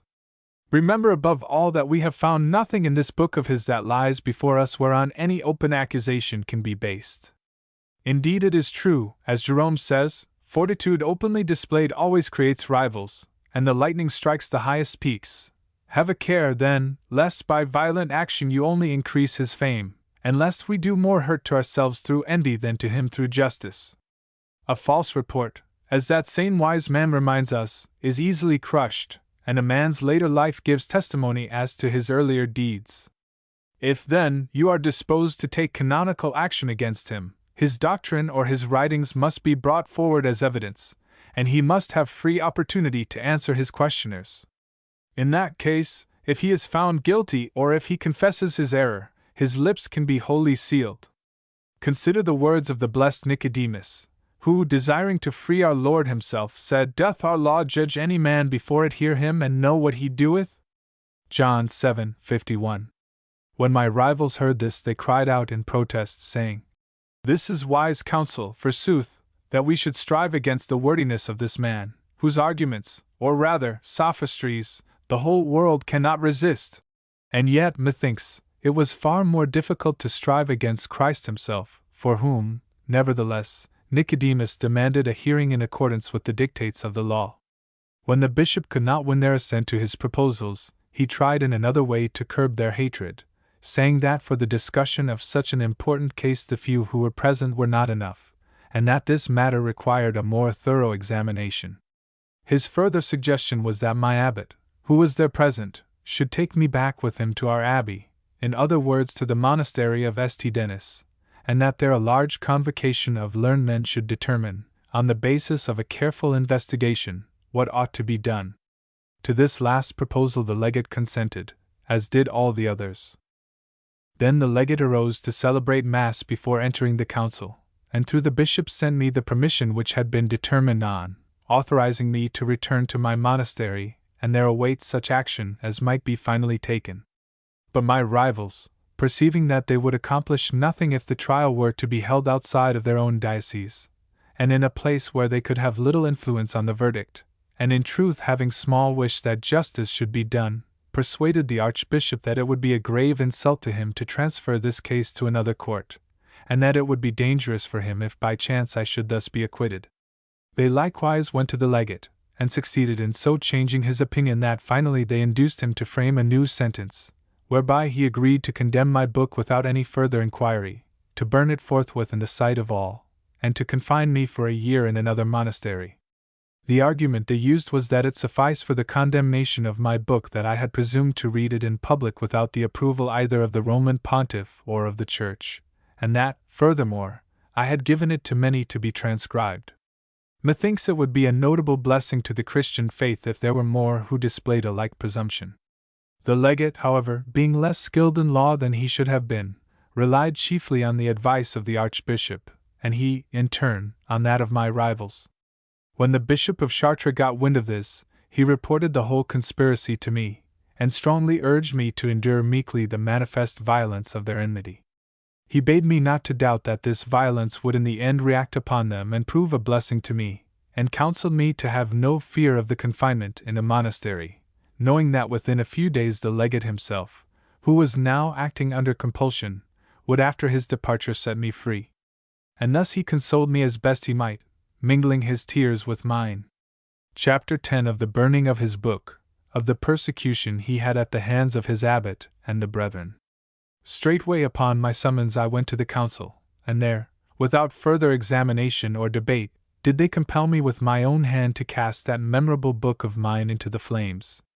Although my enemies appeared to have nothing to say while the book was burning, one of them muttered something about having seen it written therein that God the Father was alone omnipotent.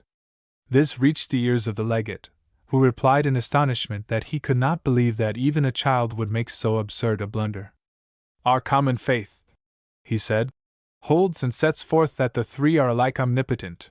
A certain Tyrrhic, a schoolmaster, hearing this, sarcastically added the Athanasian phrase, "And yet there are not three omnipotent persons, but only one." This man's bishop forthwith began to censure him, bidding him desist from such treasonable talk, but he boldly stood his ground, and said, as if quoting the words of Daniel, "Are ye such fools, ye sons of Israel, that without examination or knowledge of the truth ye have condemned a daughter of Israel? Return again to the place of judgment, Daniel 13:48, the history of Susanna, and there give judgment on the judge himself. You have set up this judge, forsooth, for the instruction of faith and the correction of error, and yet, when he ought to give judgment, he condemns himself out of his own mouth. Set free today, with the help of God's mercy, one who is manifestly innocent, even as Susanna was freed of old from her false accusers." Thereupon the archbishop arose and confirmed the legate's statement, but changed the wording thereof, as indeed was most fitting. "It is God's truth," he said, "that the Father is omnipotent, the Son is omnipotent, the Holy Spirit is omnipotent. And whosoever dissents from this is openly in error, and must not be listened to. Nevertheless, if it be your pleasure, it would be well that this our brother should publicly state before us all the faith that is in him, to the end that, according to its deserts, it may either be approved or else condemned and corrected." When, however, I fain would have arisen to profess and set forth my faith, in order that I might express in my own words that which was in my heart, my enemies declared that it was not needful for me to do more than recite the Athanasian symbol, a thing which any boy might do as well as I, and lest I should allege ignorance, pretending that I did not know the words by heart, they had a copy of it set before me to read. And read it I did as best I could for my groans and sighs and tears. Thereupon, as if I had been a convicted criminal, I was handed over to the abbot of St. Medard, who was there present, and led to his monastery as to a prison. And with this the council was immediately dissolved. The abbot and the monks of the aforesaid monastery, thinking that I would remain long with them, received me with great exultation, and diligently sought to console me, but all in vain. O God, who dost judge justice itself, in what venom of the spirit, in what bitterness of mind, did I blame even thee for my shame, accusing thee in my madness? Full often did I repeat the lament of St. Anthony. Kindly Jesus, where wert thou? The sorrow that tortured me, the shame that overwhelmed me, the desperation that racked my mind, all these I could then feel, but even now I can find no words to express them. Comparing these new sufferings of my soul with those I had formerly endured in my body, it seemed that I was in very truth the most miserable among men. Indeed, that earlier betrayal had become a little thing in comparison with this later evil, and I lamented the hurt to my fair name far more than the one to my body. The latter, indeed, I had brought upon myself through my own wrongdoing, but this other violence had come upon me solely by reason of the honesty of my purpose and my love of our faith, which had compelled me to write that which I believed. The very cruelty and heartlessness of my punishment, however, made every one who heard the story vehement in censuring it, so that those who had a hand therein were soon eager to disclaim all responsibility, shouldering the blame on others. Nay, matters came to such a pass that even my rivals denied that they had had anything to do with the matter, and as for the legate, he publicly denounced the malice with which the French had acted. Swayed by repentance for his injustice, and feeling that he had yielded enough to satisfy their rancor, he shortly freed me from the monastery whither I had been taken, and sent me back to my own. Here, however, I found almost as many enemies as I had in the former days of which I have already spoken, for the vileness and shamelessness of their way of living made them realize that they would again have to endure my censure. After a few months had passed, chance gave them an opportunity by which they sought to destroy me. It happened that one day, in the course of my reading, I came upon a certain passage of Bede, in his commentary on the Acts of the Apostles, wherein he asserts that Dionysius the Areopagite was the bishop, not of Athens, but of Corinth.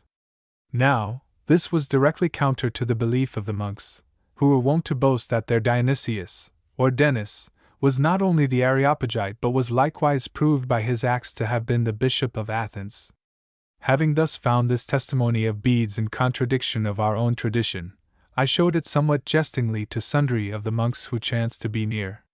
Wrathfully they declared that Bede was no better than a liar, and that they had a far more trustworthy authority in the person of Hilduin, a former abbot of theirs, who had traveled for a long time throughout Greece for the purpose of investigating this very question. He, they insisted, had by his writings removed all possible doubt on the subject, and had securely established the truth of the traditional belief. One of the monks went so far as to ask me brazenly which of the two, Bede or Hilduin, I considered the better authority on this point. I replied that the authority of Bede, whose writings are held in high esteem by the whole Latin Church, appeared to me the better. Thereupon, in a great rage, they began to cry out that at last I had openly proved the hatred I had always felt for our monastery, and that I was seeking to disgrace it in the eyes of the whole kingdom, robbing it of the honor in which it had particularly gloried, by thus denying that the Areopagite was their patron saint. To this I answered that I had never denied the fact, and that I did not much care whether their patron was the Areopagite or someone else, provided only he had received his crown from God. Thereupon they ran to the abbot, and told him of the misdemeanor with which they charged me. The abbot listened to their story with delight, rejoicing at having found a chance to crush me, for the greater vileness of his life made him fear me more even than the rest did. Accordingly he summoned his council, and when the brethren had assembled he violently threatened me, declaring that he would straightway send me to the king, by him to be punished for having thus sullied his crown and the glory of his royalty. And until he should hand me over to the king, he ordered that I should be closely guarded. In vain did I offer to submit to the customary discipline if I had in any way been guilty. Then, horrified at their wickedness, which seemed to crown the ill fortune I had so long endured, and in utter despair at the apparent conspiracy of the whole world against me, I fled secretly from the monastery by night, helped thereto by some of the monks who took pity on me, and likewise aided by some of my scholars. I made my way to a region where I had formerly dwelt, hard by the lands of Count Theobald, of Champagne. He himself had some slight acquaintance with me, and had compassion on me by reason of my persecutions, of which the story had reached him. I found a home there within the walls of Provence, in a priory of the monks of Troyes, the prior of which had in former days known me well and shown me much love. In his joy at my coming he cared for me with all diligence. It chanced, however, that one day my abbot came to Provence to see the count on certain matters of business. As soon as I had learned of this, I went to the count, the prior accompanying me, and besought him to intercede in my behalf with the abbot. I asked no more than that the abbot should absolve me of the charge against me, and give me permission to live the monastic life wheresoever I could find a suitable place. The abbot, however, and those who were with him took the matter under advisement, saying that they would give the count an answer the day before they departed. It appeared from their words that they thought I wished to go to some other abbey, a thing which they regarded as an immense disgrace to their own.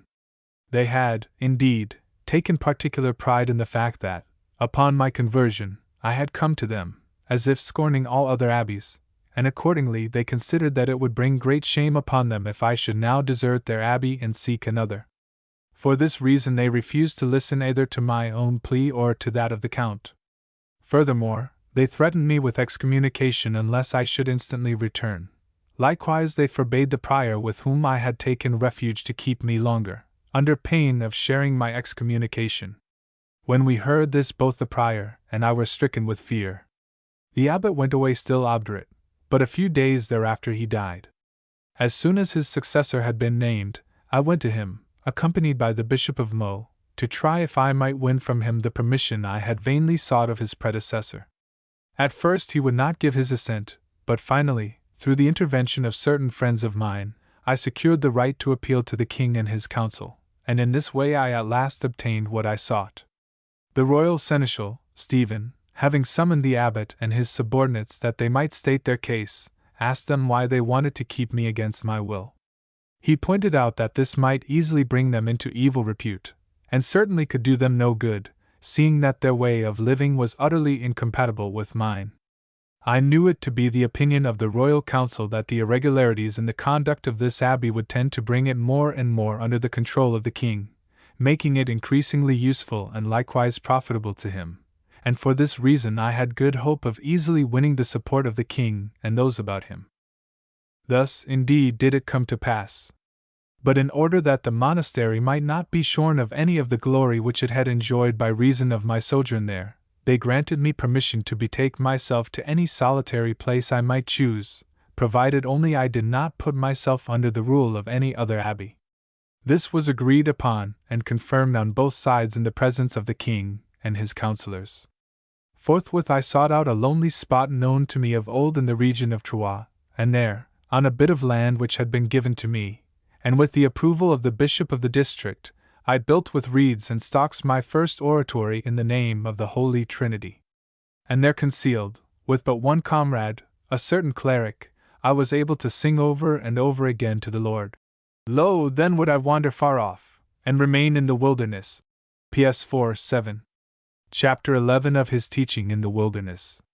No sooner had scholars learned of my retreat than they began to flock thither from all sides, leaving their towns and castles to dwell in the wilderness. In place of their spacious houses they built themselves huts. Instead of dainty fare they lived on the herbs of the field and coarse bread. Their soft beds they exchanged for heaps of straw and rushes, and their tables were piles of turf. In very truth you may well believe that they were like those philosophers of old of whom Jerome tells us in his second book against Jovinianus.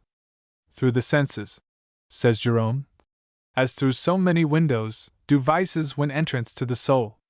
The metropolis and citadel of the mind cannot be taken unless the army of the foe has first rushed in through the gates. If any one delights in the games of the circus, in the contests of athletes, in the versatility of actors, in the beauty of women, in the glitter of gems and raiment, or in aught else like to these, then the freedom of his soul is made captive through the windows of his eyes, and thus is fulfilled the prophecy, for death is come up into our windows. J. 9:21.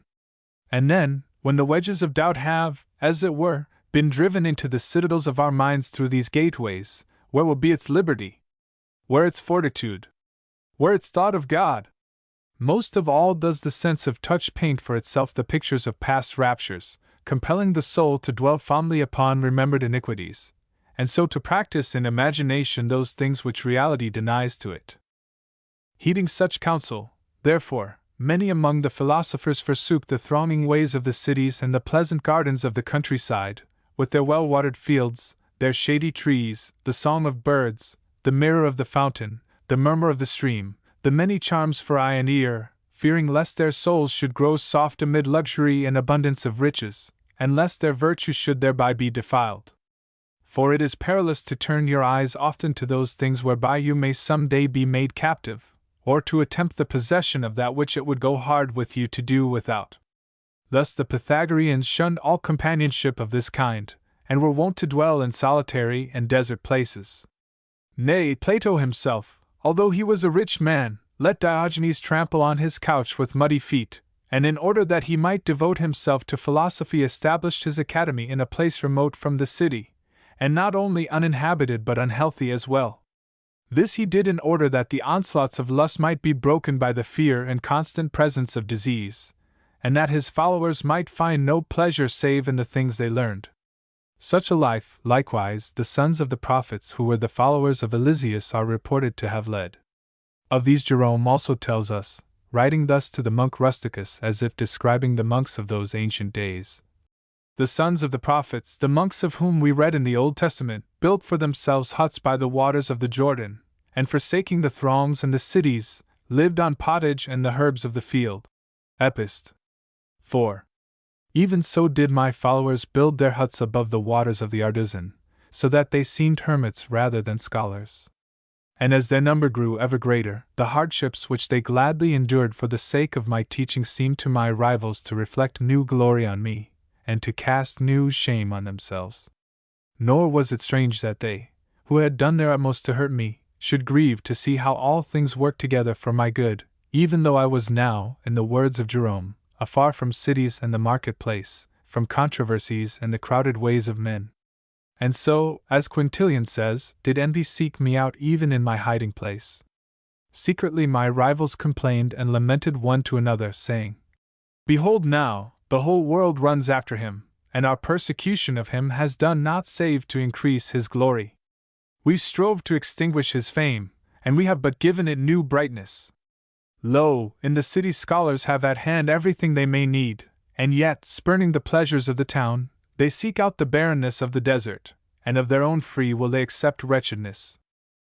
The thing which at that time chiefly led me to undertake the direction of a school was my intolerable poverty, for I had not strength enough to dig, and shame kept me from begging. And so, resorting once more to the art with which I was so familiar, I was compelled to substitute the service of the tongue for the labor of my hands. The students willingly provided me with whatsoever I needed in the way of food and clothing, and likewise took charge of the cultivation of the fields and paid for the erection of buildings, in order that material cares might not keep me from my studies.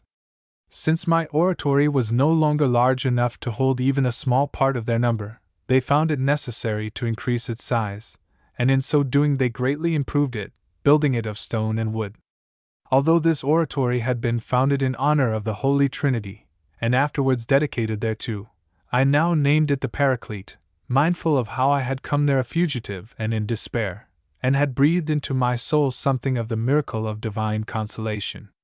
Many of those who heard of this were greatly astonished, and some violently assailed my action, declaring that it was not permissible to dedicate a church exclusively to the Holy Spirit rather than to God the Father. They held, according to an ancient tradition, that it must be dedicated either to the Son alone or else to the entire Trinity. The error which led them into this false accusation resulted from their failure to perceive the identity of the Paraclete with the Spirit Paraclete. Even as the whole Trinity, or any person in the Trinity, may rightly be called God or Helper, so likewise may it be termed the Paraclete, that is to say, the Consoler. These are the words of the Apostle. Blessed be God, even the Father of our Lord Jesus Christ, the Father of mercies, and the God of all comfort, who comforteth us in all our tribulation. 2 Cor. 3. And likewise the word of truth says, And he shall give you another Comforter.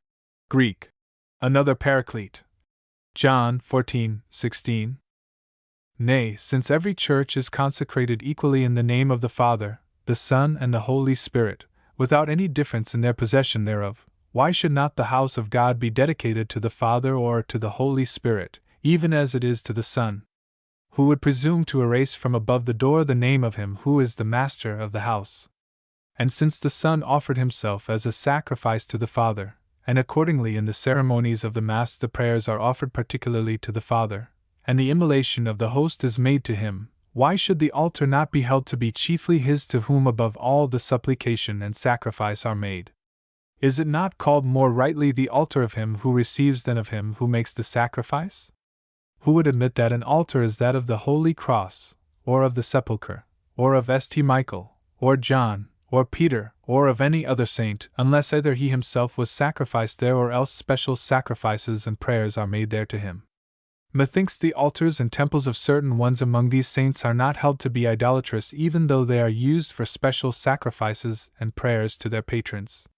Some, however, may perchance argue that churches are not built or altars dedicated to the Father because there is no feast which is solemnized especially for him. But while this reasoning holds good as regards the Trinity itself, it does not apply in the case of the Holy Spirit.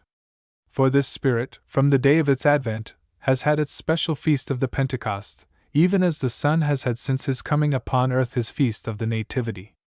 Even as the Son was sent into this world, so did the Holy Spirit descend upon the disciples, and thus does it claim its special religious rights.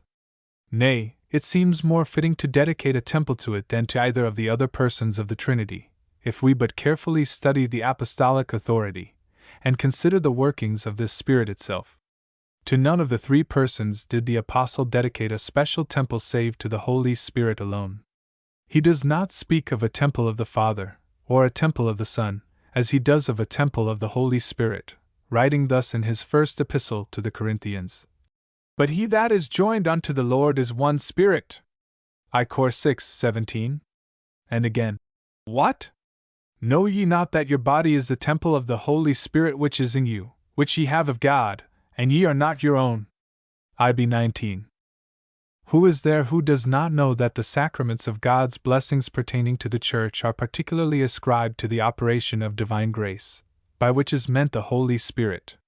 Forsooth, we are born again of water and of the Holy Spirit in baptism, and thus from the very beginning is the body made, as it were, a special temple of God. In the successive sacraments, moreover, the sevenfold grace of the Spirit is added, whereby this same temple of God is made beautiful and is consecrated. What wonder is it, then, if to that person to whom the Apostle assigned a spiritual temple we should dedicate a material one? Or to what person can a church be more rightly said to belong than to him to whom all the blessings which the church administers are particularly ascribed? It was not, however, with the thought of dedicating my oratory to one person that I first called it the Paraclete, but for the reason I have already told, that in this spot I found consolation. None the less, even if I had done it for the reason attributed to me, the departure from the usual custom would have been in no way illogical. Chapter 12 of the persecution directed against him by sundry new enemies or, as it were, apostles. And so I dwelt in this place, my body indeed hidden away, but my fame spreading throughout the whole world, till its echo reverberated mightily echo, that fancy of the poets, which has so great a voice, and not beside. My former rivals, seeing that they themselves were now powerless to do me hurt, stirred up against me certain new apostles in whom the world put great faith. One of these, Norbert of Premontre, took pride in his position as canon of a regular order. The other, Bernard of Clairvaux, made it his boast that he had revived the true monastic life. These two ran hither and yon preaching and shamelessly slandering me in every way they could, so that in time they succeeded in drawing down on my head the scorn of many among those having authority, among both the clergy and the laity. They spread abroad such sinister reports of my faith as well as of my life that they turned even my best friends against me, and those who still retained something of their former regard for me were fain to disguise it in every possible way by reason of their fear of these two men. God is my witness that whensoever I learned of the convening of a new assemblage of the clergy, I believed that it was done for the express purpose of my condemnation. Stunned by this fear like one smitten with a thunderbolt, I daily expected to be dragged before their councils or assemblies as a heretic or one guilty of impiety. Though I seemed to compare a flea with a lion, or an ant with an elephant, in very truth my rivals persecuted me no less bitterly than the heretics of old hounded St. Athanasius. Often, God knows, I sank so deep in despair that I was ready to leave the world of Christendom and go forth among the heathen, paying them a stipulated tribute in order that I might live quietly a Christian life among the enemies of Christ.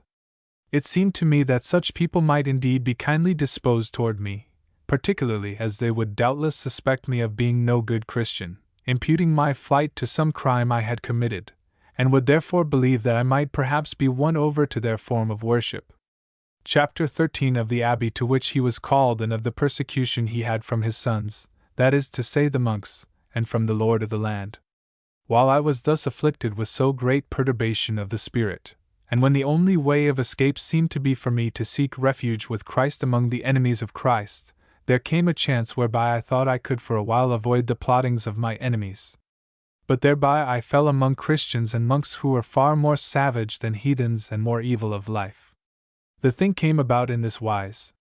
There was in Lesser Brittany, in the bishopric of Vannes, a certain abbey of St. Gildas at Roots, then mourning the death of its shepherd. To this abbey the elective choice of the brethren called me, with the approval of the prince of that land, and I easily secured permission to accept the post from my own abbot and brethren. Thus did the hatred of the French drive me westward, even as that of the Romans drove Jerome toward the east. Never, God knows, would I have agreed to this thing had it not been for my longing for any possible means of escape from the sufferings which I had borne so constantly. The land was barbarous, and its speech was unknown to me. As for the monks, their vile and untamable way of life was notorious almost everywhere. The people of the region, too, were uncivilized and lawless. Thus, like one who in terror of the sword that threatens him dashes headlong over a precipice, and to shun one death for a moment rushes to another, I knowingly sought this new danger in order to escape from the former one. And there, amid the dreadful roar of the waves of the sea, where the land's end left me no further refuge in flight, often in my prayers did I repeat over and over again, "From the end of the earth will I cry unto thee, when my heart is overwhelmed." P.S. LXI 2. No one, methinks, could fail to understand how persistently that undisciplined body of monks, the direction of which I had thus undertaken, tortured my heart day and night, or how constantly I was compelled to think of the danger alike to my body and to my soul. I held it for certain that if I should try to force them to live according to the principles they had themselves professed, I should not survive. And yet, if I did not do this to the utmost of my ability, I saw that my damnation was assured.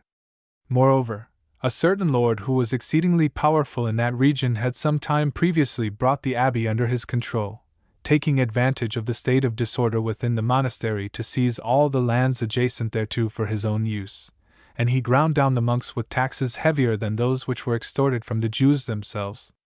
The monks pressed me to supply them with their daily necessities, but they held no property in common which I might administer in their behalf, and each one, with such resources as he possessed, supported himself and his concubines, as well as his sons and daughters.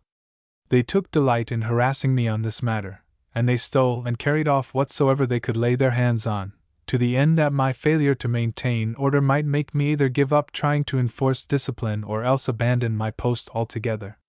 Since the entire region was equally savage, lawless, and disorganized, there was not a single man to whom I could turn for aid, for the habits of all alike were foreign to me. Outside the monastery the lord and his henchmen ceaselessly hounded me, and within its walls the brethren were forever plotting against me, so that it seemed as if the apostle had had me and none other in mind when he said, "Without were fightings, within were fears." 2 Cor 7:5.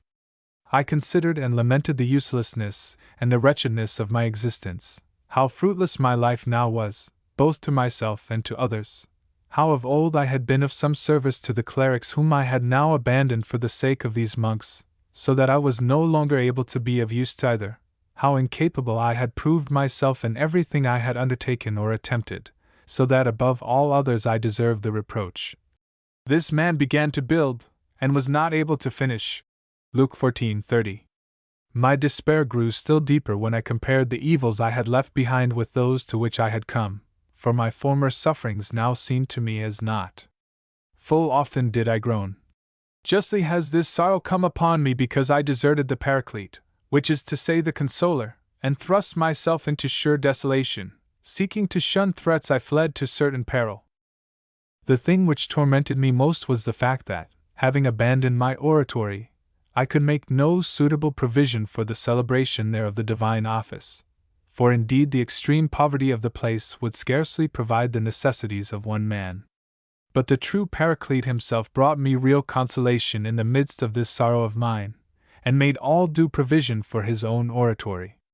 For it chanced that in some manner or other, laying claim to it as having legally belonged in earlier days to his monastery, my abbot of St. Denis got possession of the abbey of Argenteuil, of which I have previously spoken, wherein she who was now my sister in Christ rather than my wife, Heloise, had taken the veil. From this abbey he expelled by force all the nuns who had dwelt there, and of whom my former companion had become the prioress. The exiles being thus dispersed in various places, I perceived that this was an opportunity presented by God Himself to me whereby I could make provision anew for my oratory. And so, returning thither, I bade her come to the oratory, together with some others from the same convent who had clung to her.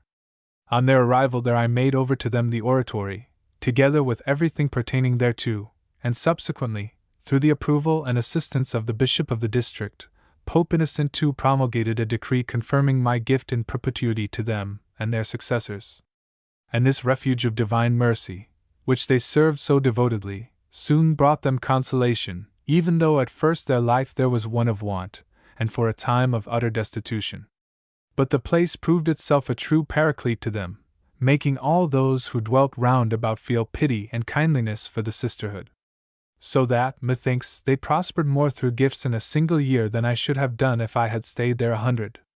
True it is that the weakness of womankind makes their needs and sufferings appeal strongly to people's feelings, as likewise it makes their virtue all the more pleasing to God and man. And God granted such favor in the eyes of all to her who was now my sister, and who was in authority over the rest, that the bishops loved her as a daughter, the abbots as a sister, and the laity as a mother. All alike marveled at her religious zeal, her good judgment, and the sweetness of her incomparable patience in all things. The less often she allowed herself to be seen, shutting herself up in her cell to devote herself to sacred meditations and prayers, the more eagerly did those who dwelt without demand her presence, and the spiritual guidance of her words. Chapter 14 of the Evil Report of His Iniquity.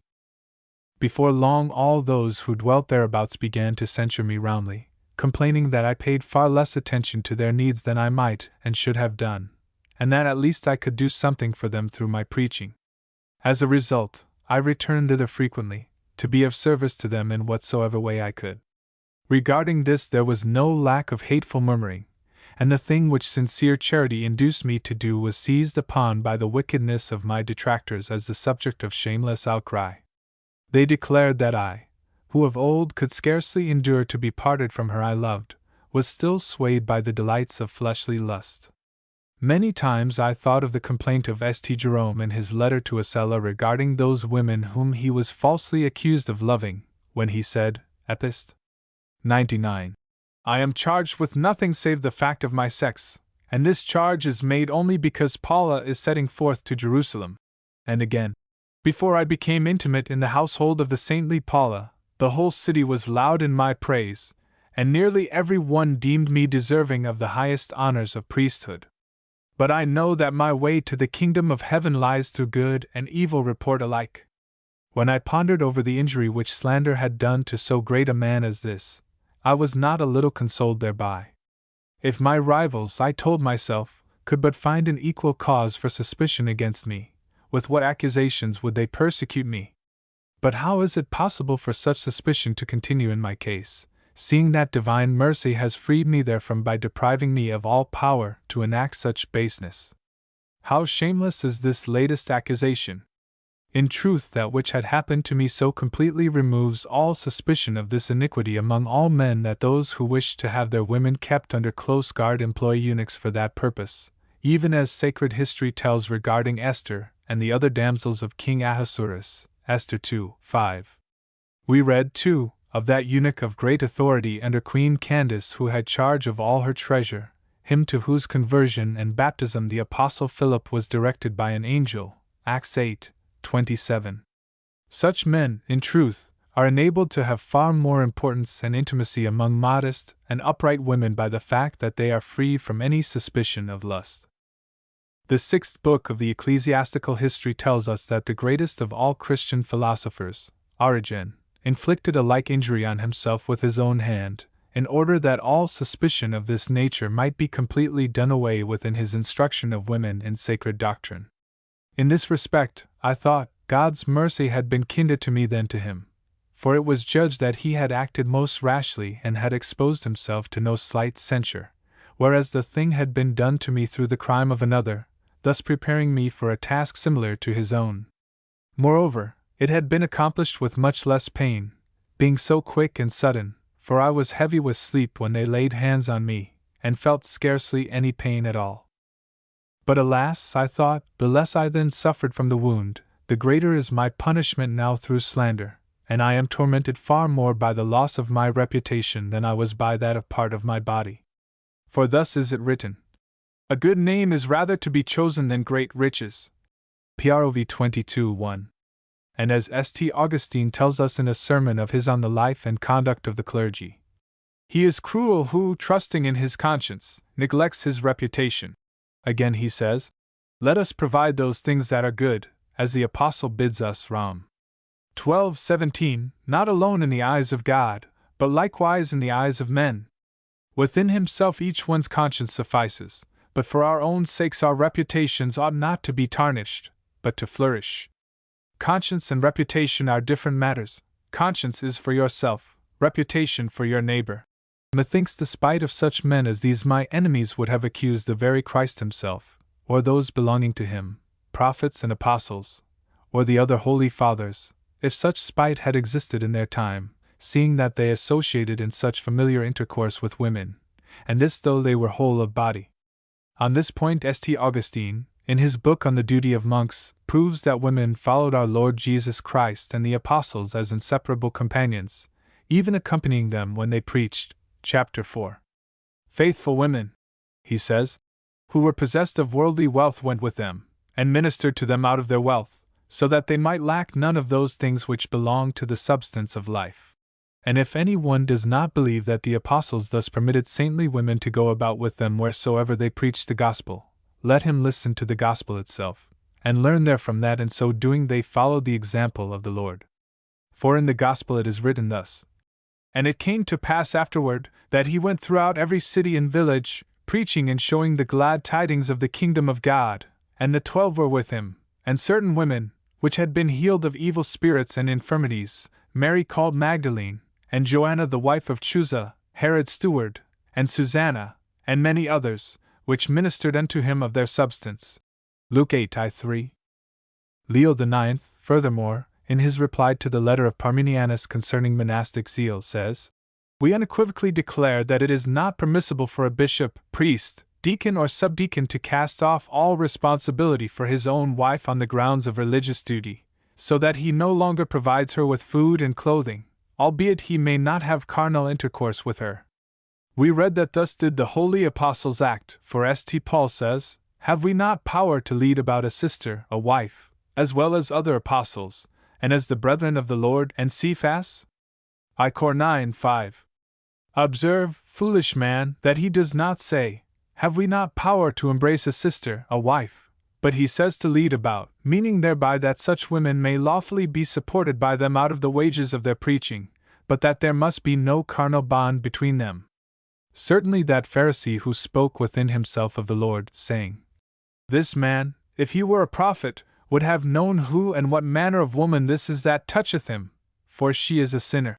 Luke 7:39, might much more reasonably have suspected baseness of the Lord, considering the matter from a purely human standpoint, than my enemies could suspect it of me.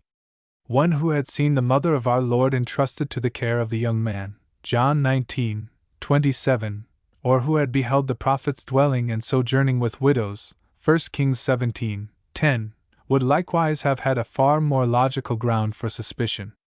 And what would my calumniators have said if they had but seen Malchus, that captive monk of whom St. Jerome writes, living in the same boat with his wife?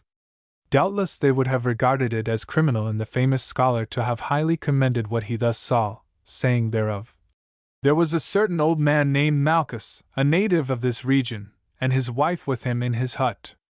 Both of them were earnestly religious, and they so often passed the threshold of the church that you might have thought them the Zacharias and Elizabeth of the gospel, saving only that John was not with them. Why, finally, do such men refrain from slandering the holy fathers, of whom we frequently read, nay, and have even seen with our own eyes, founding convents for women and making provision for their maintenance, thereby following the example of the 7 deacons whom the apostles sent before them to secure food and take care of the women? Acts 6:5. For the weaker sex needs the help of the stronger one to such an extent that the apostle proclaimed that the head of the woman is ever the man, I Cor 11:3, and in sign thereof he bade her ever wear her head covered, IB 5. For this reason I marvel greatly at the customs which have crept into monasteries, whereby, even as abbots are placed in charge of the men, abbesses now are given authority over the women, and the women bind themselves in their vows to accept the same rules as the men. Yet in these rules there are many things which cannot possibly be carried out by women, either as superiors or in the lower orders.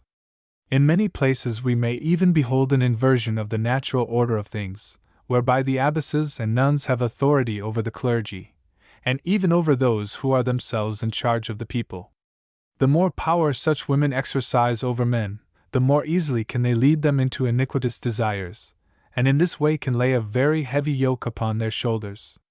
It was with such things in mind that the satirist said, "There is nothing more intolerable than a rich woman." Juvenal, Saturday 6, v. 459. Chapter 15 of the Perils of his Abbey and of the reasons for the writing of this his letter. Reflecting often upon all these things, I determined to make provision for those sisters and to undertake their care in every way I could. Furthermore, in order that they might have the greater reverence for me, I arranged to watch over them in person. And since now the persecution carried on by my sons was greater and more incessant than that which I formerly suffered at the hands of my brethren, I returned frequently to the nuns, fleeing the rage of the tempest as to a haven of peace. There, indeed, could I draw breath for a little in quiet, and among them my labors were fruitful, as they never were among the monks. All this was of the utmost benefit to me in body and soul, and it was equally essential for them by reason of their weakness. But now has Satan beset me to such an extent that I no longer know where I may find rest, or even so much as live. I am driven hither and yon, a fugitive and a vagabond, even as the accursed Cain, Gen 4:14. I have already said that without were fightings, within were fears. 2 Cor 7:5, and these torture me ceaselessly, the fears being indeed without as well as within, and the fightings wheresoever there are fears. Nay, the persecution carried on by my sons rages against me more perilously and continuously than that of my open enemies, for my sons I have always with me, and I am ever exposed to their treacheries.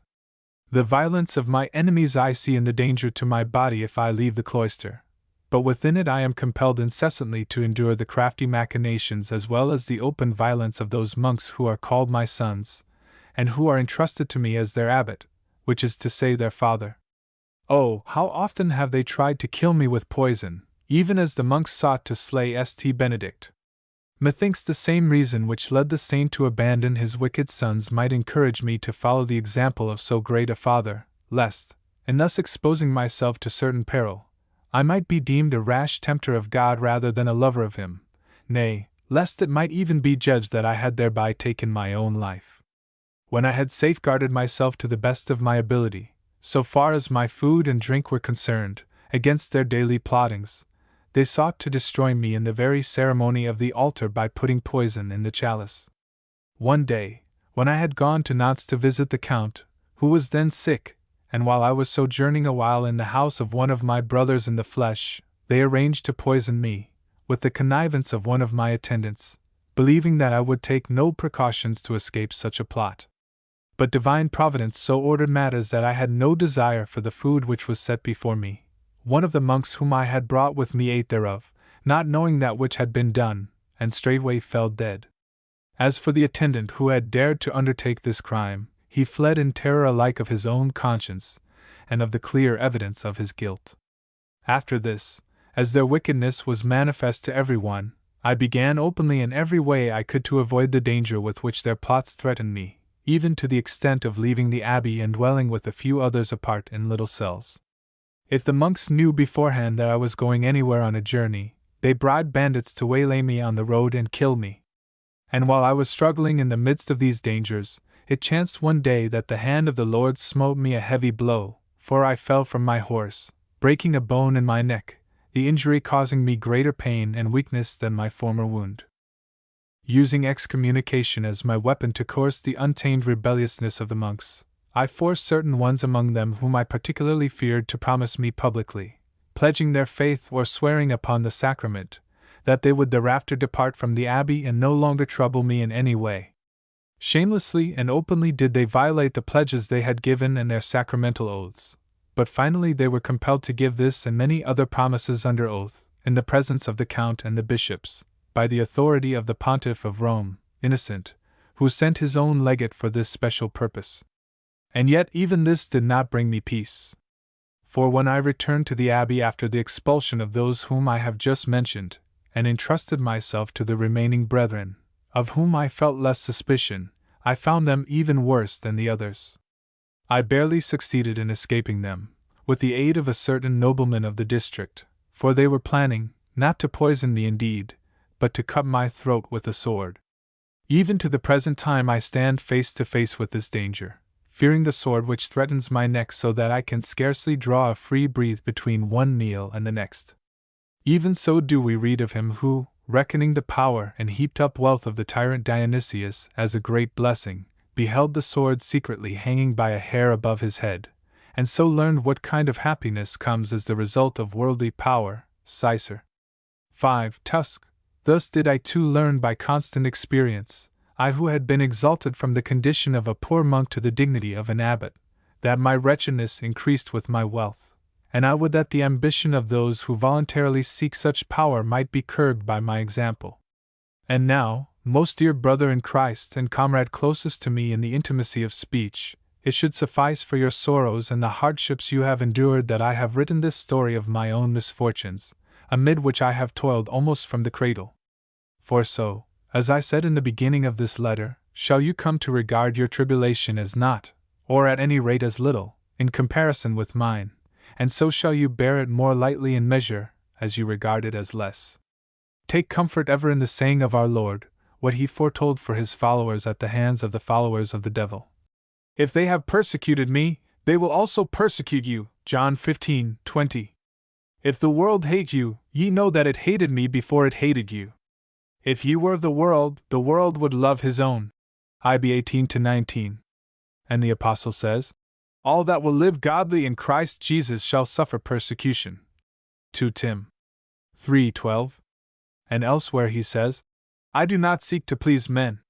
For if I yet pleased men, I should not be the servant of Christ. Galat. I-10.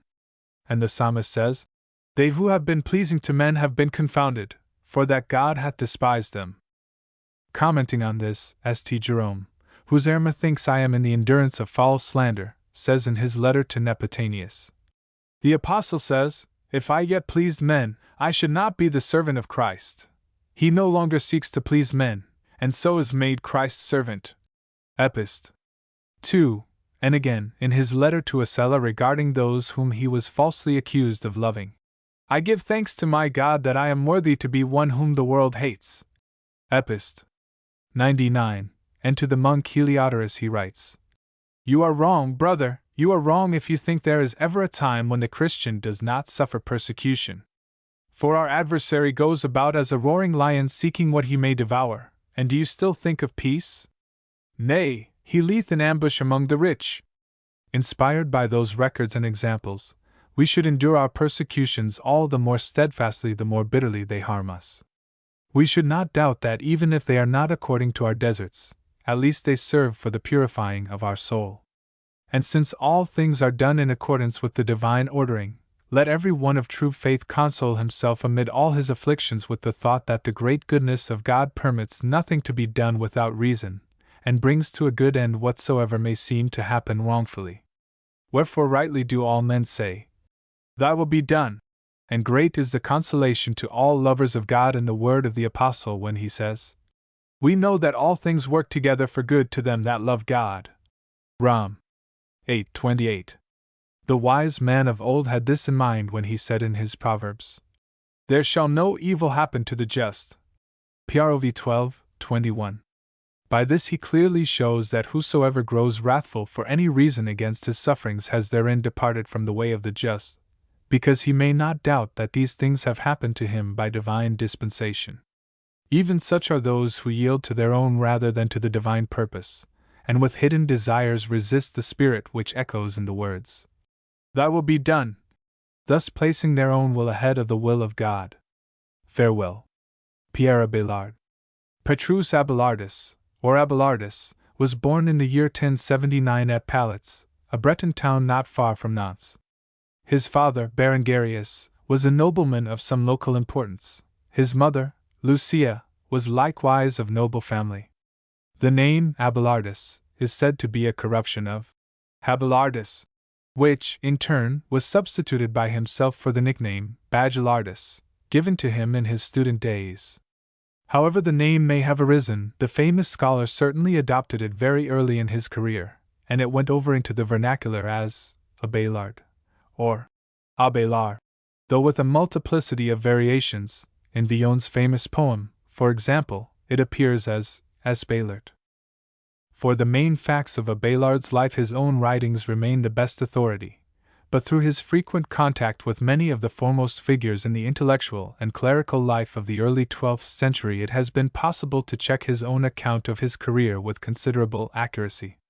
The story told in the Historia Calamitatum covers the events of his life from boyhood to about 1132 or 1133, in other words, up to approximately his 53rd or 54th year. That the account he gives of himself is substantially correct cannot be doubted, making all due allowance for the violence of his feelings, which certainly led him to color many incidents in a manner unfavorable to his enemies. The main facts tally closely with all the external evidence now available. A very brief summary of the events of the final years of his life will serve to round out the story. The Historia Calamitatum was written while Abelard was still abbot of the monastery of St. Gildas, in Brittany. The terrors of his existence there are fully dwelt on in his autobiographical letter, and finally, in 1134 or 1135, he fled, living for a short time in retirement. In 1136, however, we find him once more lecturing, and apparently with much of his former success, on Mont St. Genevieve.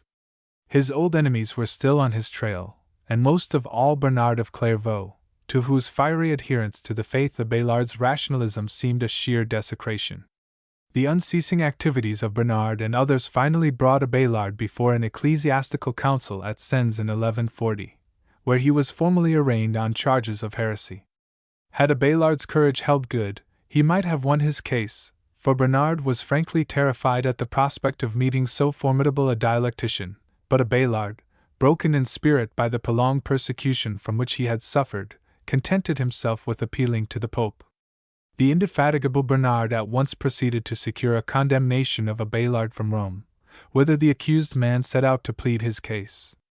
On the way, however, he collapsed, both physically and in spirit, and remained for a few months at the Abbey of Cluny, whence his friends removed him, a dying man, to the priory of St. Marcel, near Chalons-sur-Saône. Here he died on April 21, 1142. A discussion of Abelard's position among the scholastic philosophers would necessarily go far beyond the proper limits of a mere historical note. He stands out less commandingly as a constructive philosopher than as a master of dialectics. He was, as even his enemies admitted, a brilliant teacher and an unconquerable logician. He was, moreover, a voluminous writer. Works by him which have been preserved include letters, sermons, philosophical and religious treatises, commentaries on the Bible, on Aristotle and on various other books, and a number of poems. Many of the misfortunes which the Historia Calamitatum relates were the direct outcome of Abelard's uncompromising position as a rationalist, and the document is above all interesting for the picture it gives of the man himself, against the background of early 12th century France. A few dates will help the general reader to connect the life surrounding Abelard with other and more familiar facts. William the Conqueror had entered England 13 years before Abelard's birth. The boy was 8 years old when the Conqueror died near Rouen during his struggle with Philip of France. He was 17 when the First Crusade began, and 20 when the Crusaders captured Jerusalem. Two of the men who most profoundly influenced the times in which Abelard lived were Hildebrand, famous as Pope Gregory VII, and Louis VI, the Fat, King of France. It was to Hildebrand that the Church owed much of that regeneration of the spirit which gave it such vitality throughout the 12th century. Hildebrand died, indeed, when Abelard was only 6 years old, but he left the Church such a force in the affairs of men as it had never been before.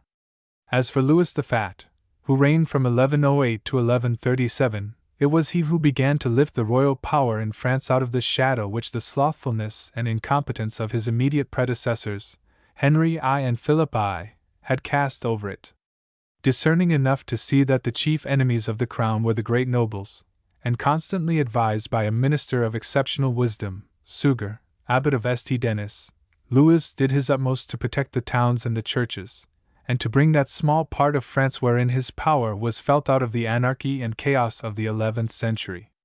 It was the France of Louis VI and Sager which formed the background for the great battle between the Realists and the Nominalists, the battle in which Abelard played no small part. His life was divided between the towns wherein he taught and the church which alternately welcomed and denounced him. His fellow disputants have their places in the history of philosophy. The story of Abelard's love for Heloise has set him apart, so that he has lived for 8 centuries less as a fearless thinker and masterly logician than as one of the glowingly romantic figures of the Middle Ages. A friend. It is not known to whom Abelard's letter was addressed, but it may be guessed that the writer intended it to reach the hands of Heloise. This actually happened, and the first and most famous letter from Heloise to Abelard was substantially an answer to the Historia Calamitatum. William of Champeaux. William of Champeaux, Gulielmus Campolensis, was born about 1070 at Champeaux, near Melun. He studied under Anselm of Laon and Roscellinus, his training in philosophy thereby being influenced by both realism and nominalism. His own inclination, however, was strongly towards the former, and it was as a determined proponent of realism that he began to teach in the school of the Cathedral of Notre Dame, of which he was made canon in 1103. In 1108 he withdrew to the Abbey of St. Victor, and subsequently became Bishop of Chalons-sur-Marne. He died in 1121. As a teacher his influence was wide. He was a vigorous defender of orthodoxy and a passionate adversary of the heterodox philosophy of his former master, Roscellinus. That he and Abelard disagreed was only natural, but Abelard's statement that he argued William into abandoning the basic principles of his philosophy is certainly untrue. The Universals. It is not within the province of such a note as this to discuss in detail the great controversy between the Realists and the Nominalists which dominated the philosophical and, to some extent, the religious thought of France during the first half of the 12th century. In brief, the Realists maintained that the idea is a reality distinct from and independent of the individuals constituting it. Their motto, Universalia sunt realia, was readily capable of extension far beyond the Church, and William of Champeaux himself carried it to the extent of arguing that nothing is real but the universal. The Nominalists, on the other hand, argued that universals are mere notions of the mind, and that individuals alone are real. Their motto was Universalia sunt nomina. Thus the central question in the long controversy concerned the reality of abstract or incorporate ideas, and it is to be observed that the Realists held views diametrically opposite to those which the word realism today implies. In upholding the reality of the idea, they were what would now be called idealists, whereas their opponents, denying the reality of abstractions and insisting on that of the concrete individual or object, were realists in the modern sense.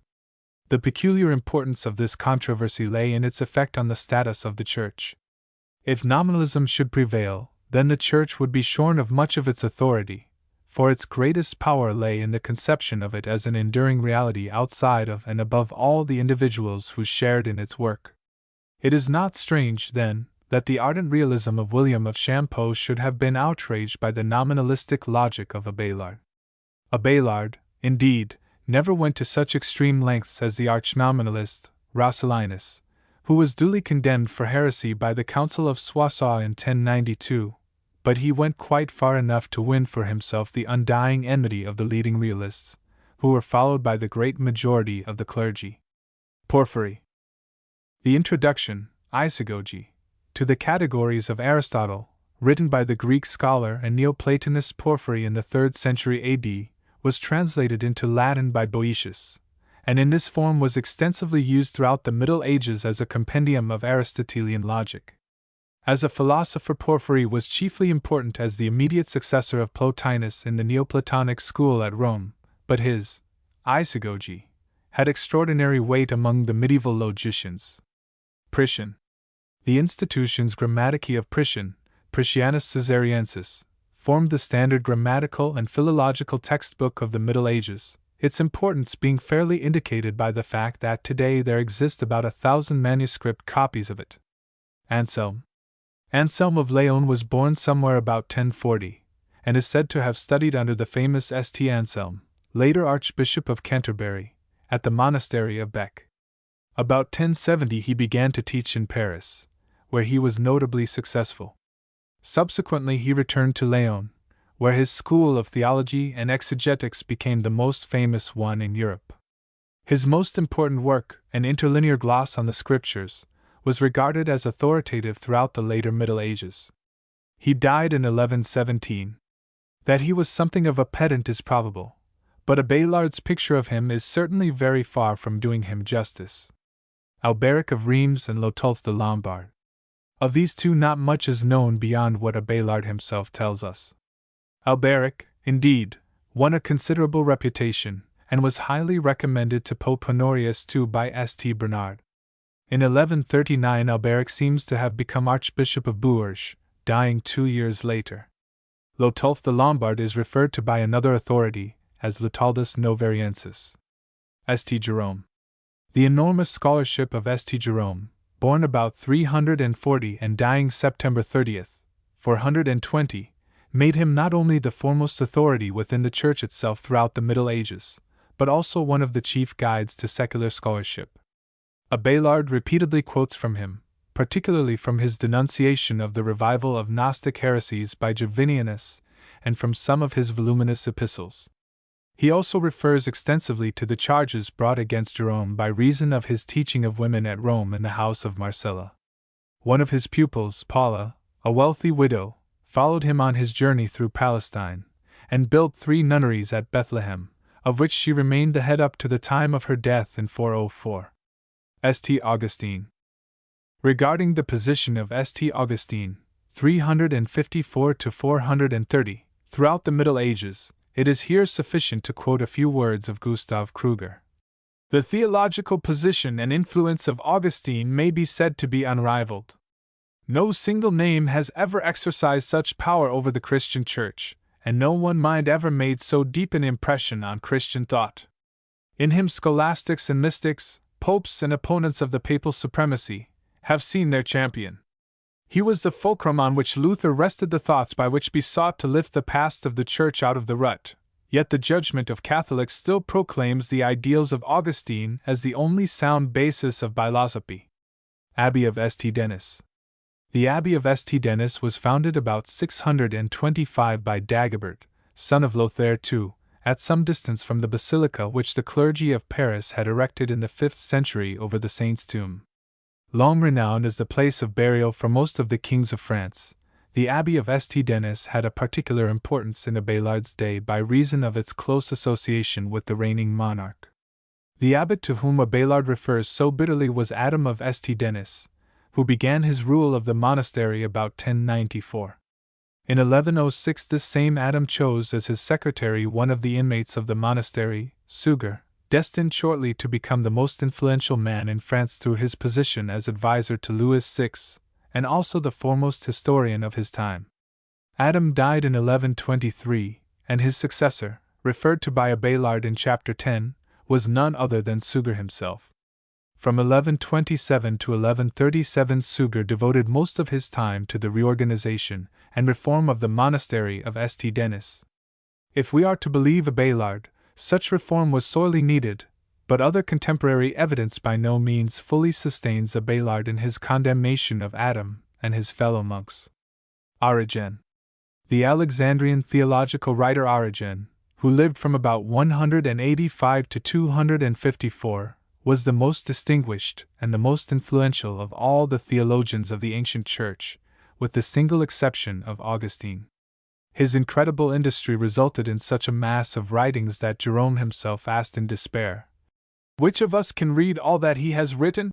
Origen's self-mutilation, referred to by Abelard, was subsequently used by his enemies as an argument for deposing him from his presbyterial status.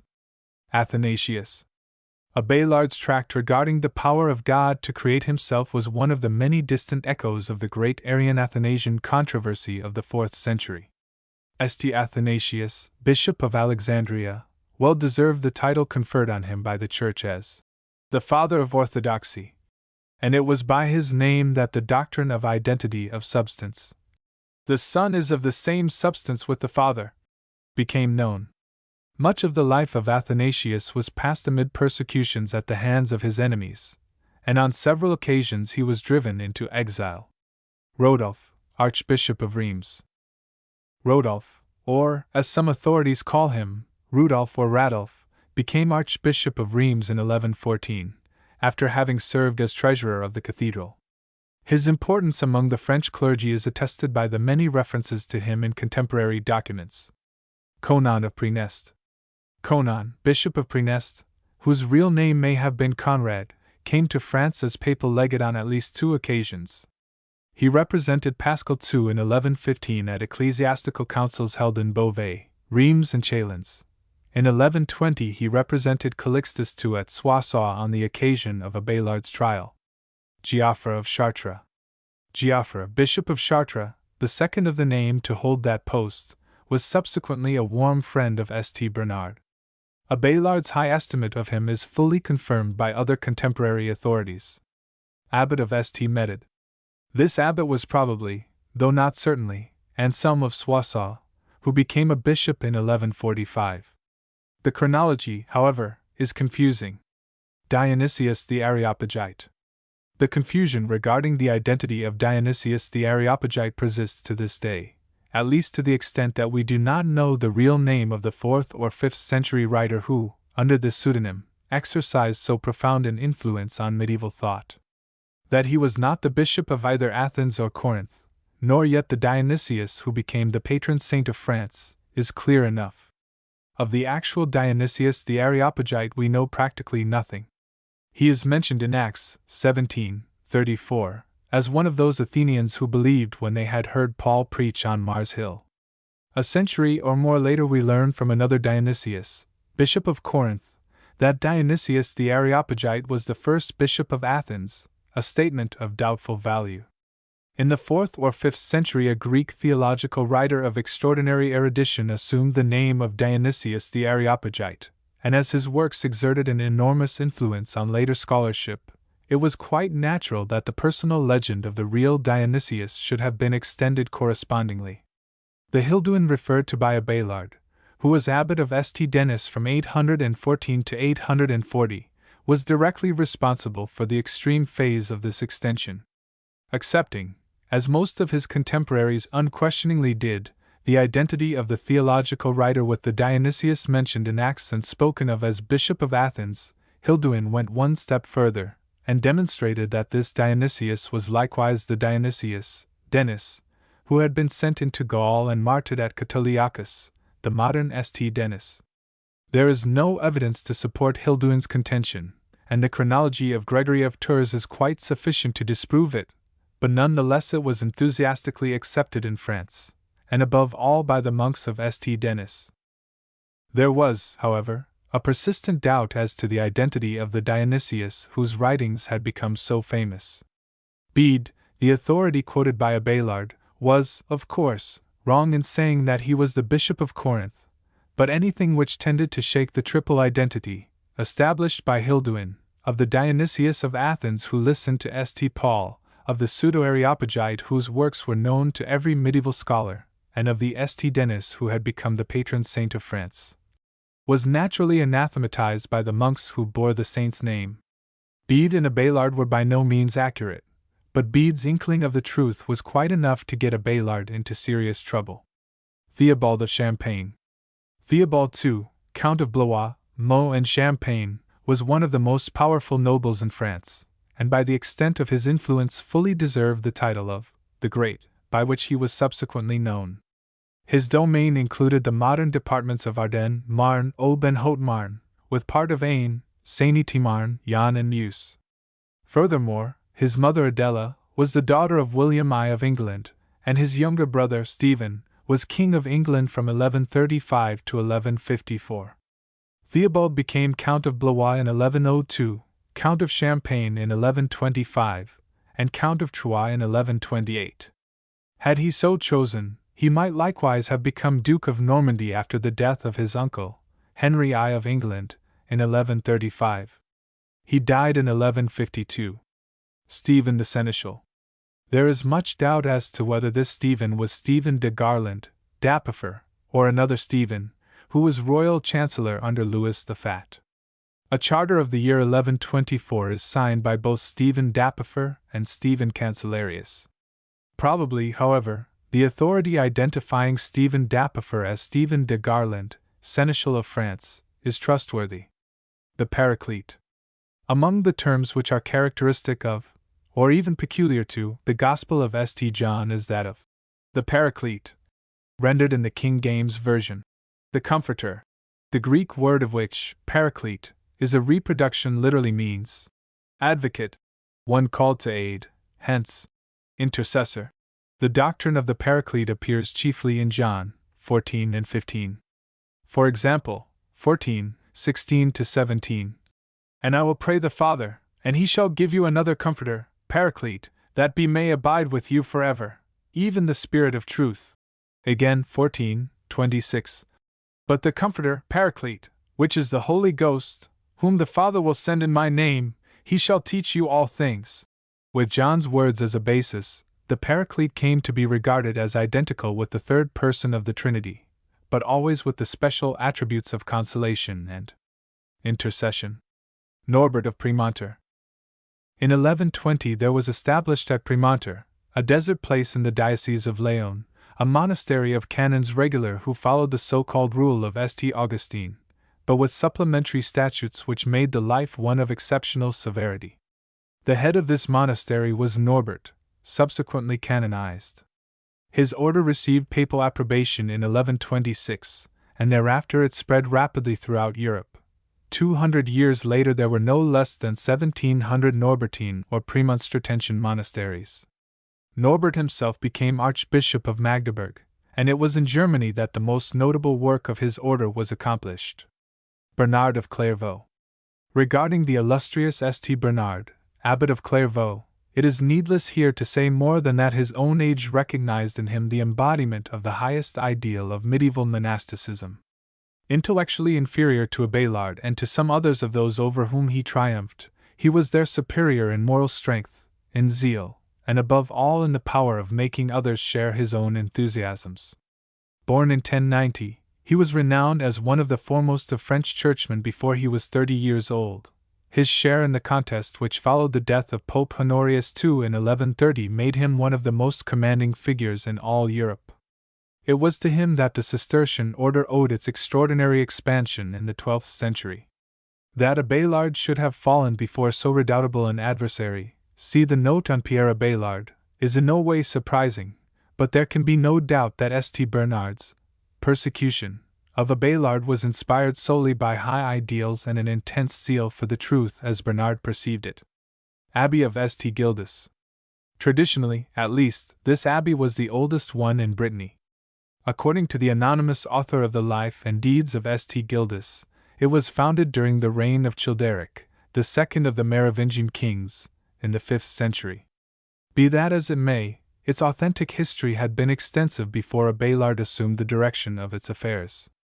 His gruesome picture of the conditions which prevailed there cannot, of course, be accepted as wholly accurate, but even allowing for gross exaggeration, the life of the monks must have been quite sufficiently scandalous.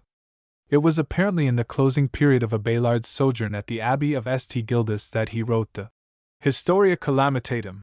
He endured the life there for nearly 10 years.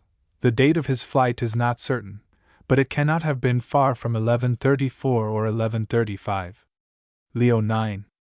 Leo IX, Pope from 1049 to 1054, was a native of Upper Alsace. It was at the Easter Synod of 1049 that he enjoined anew the celibacy of the clergy, in connection with which the letter quoted by Abelard was written,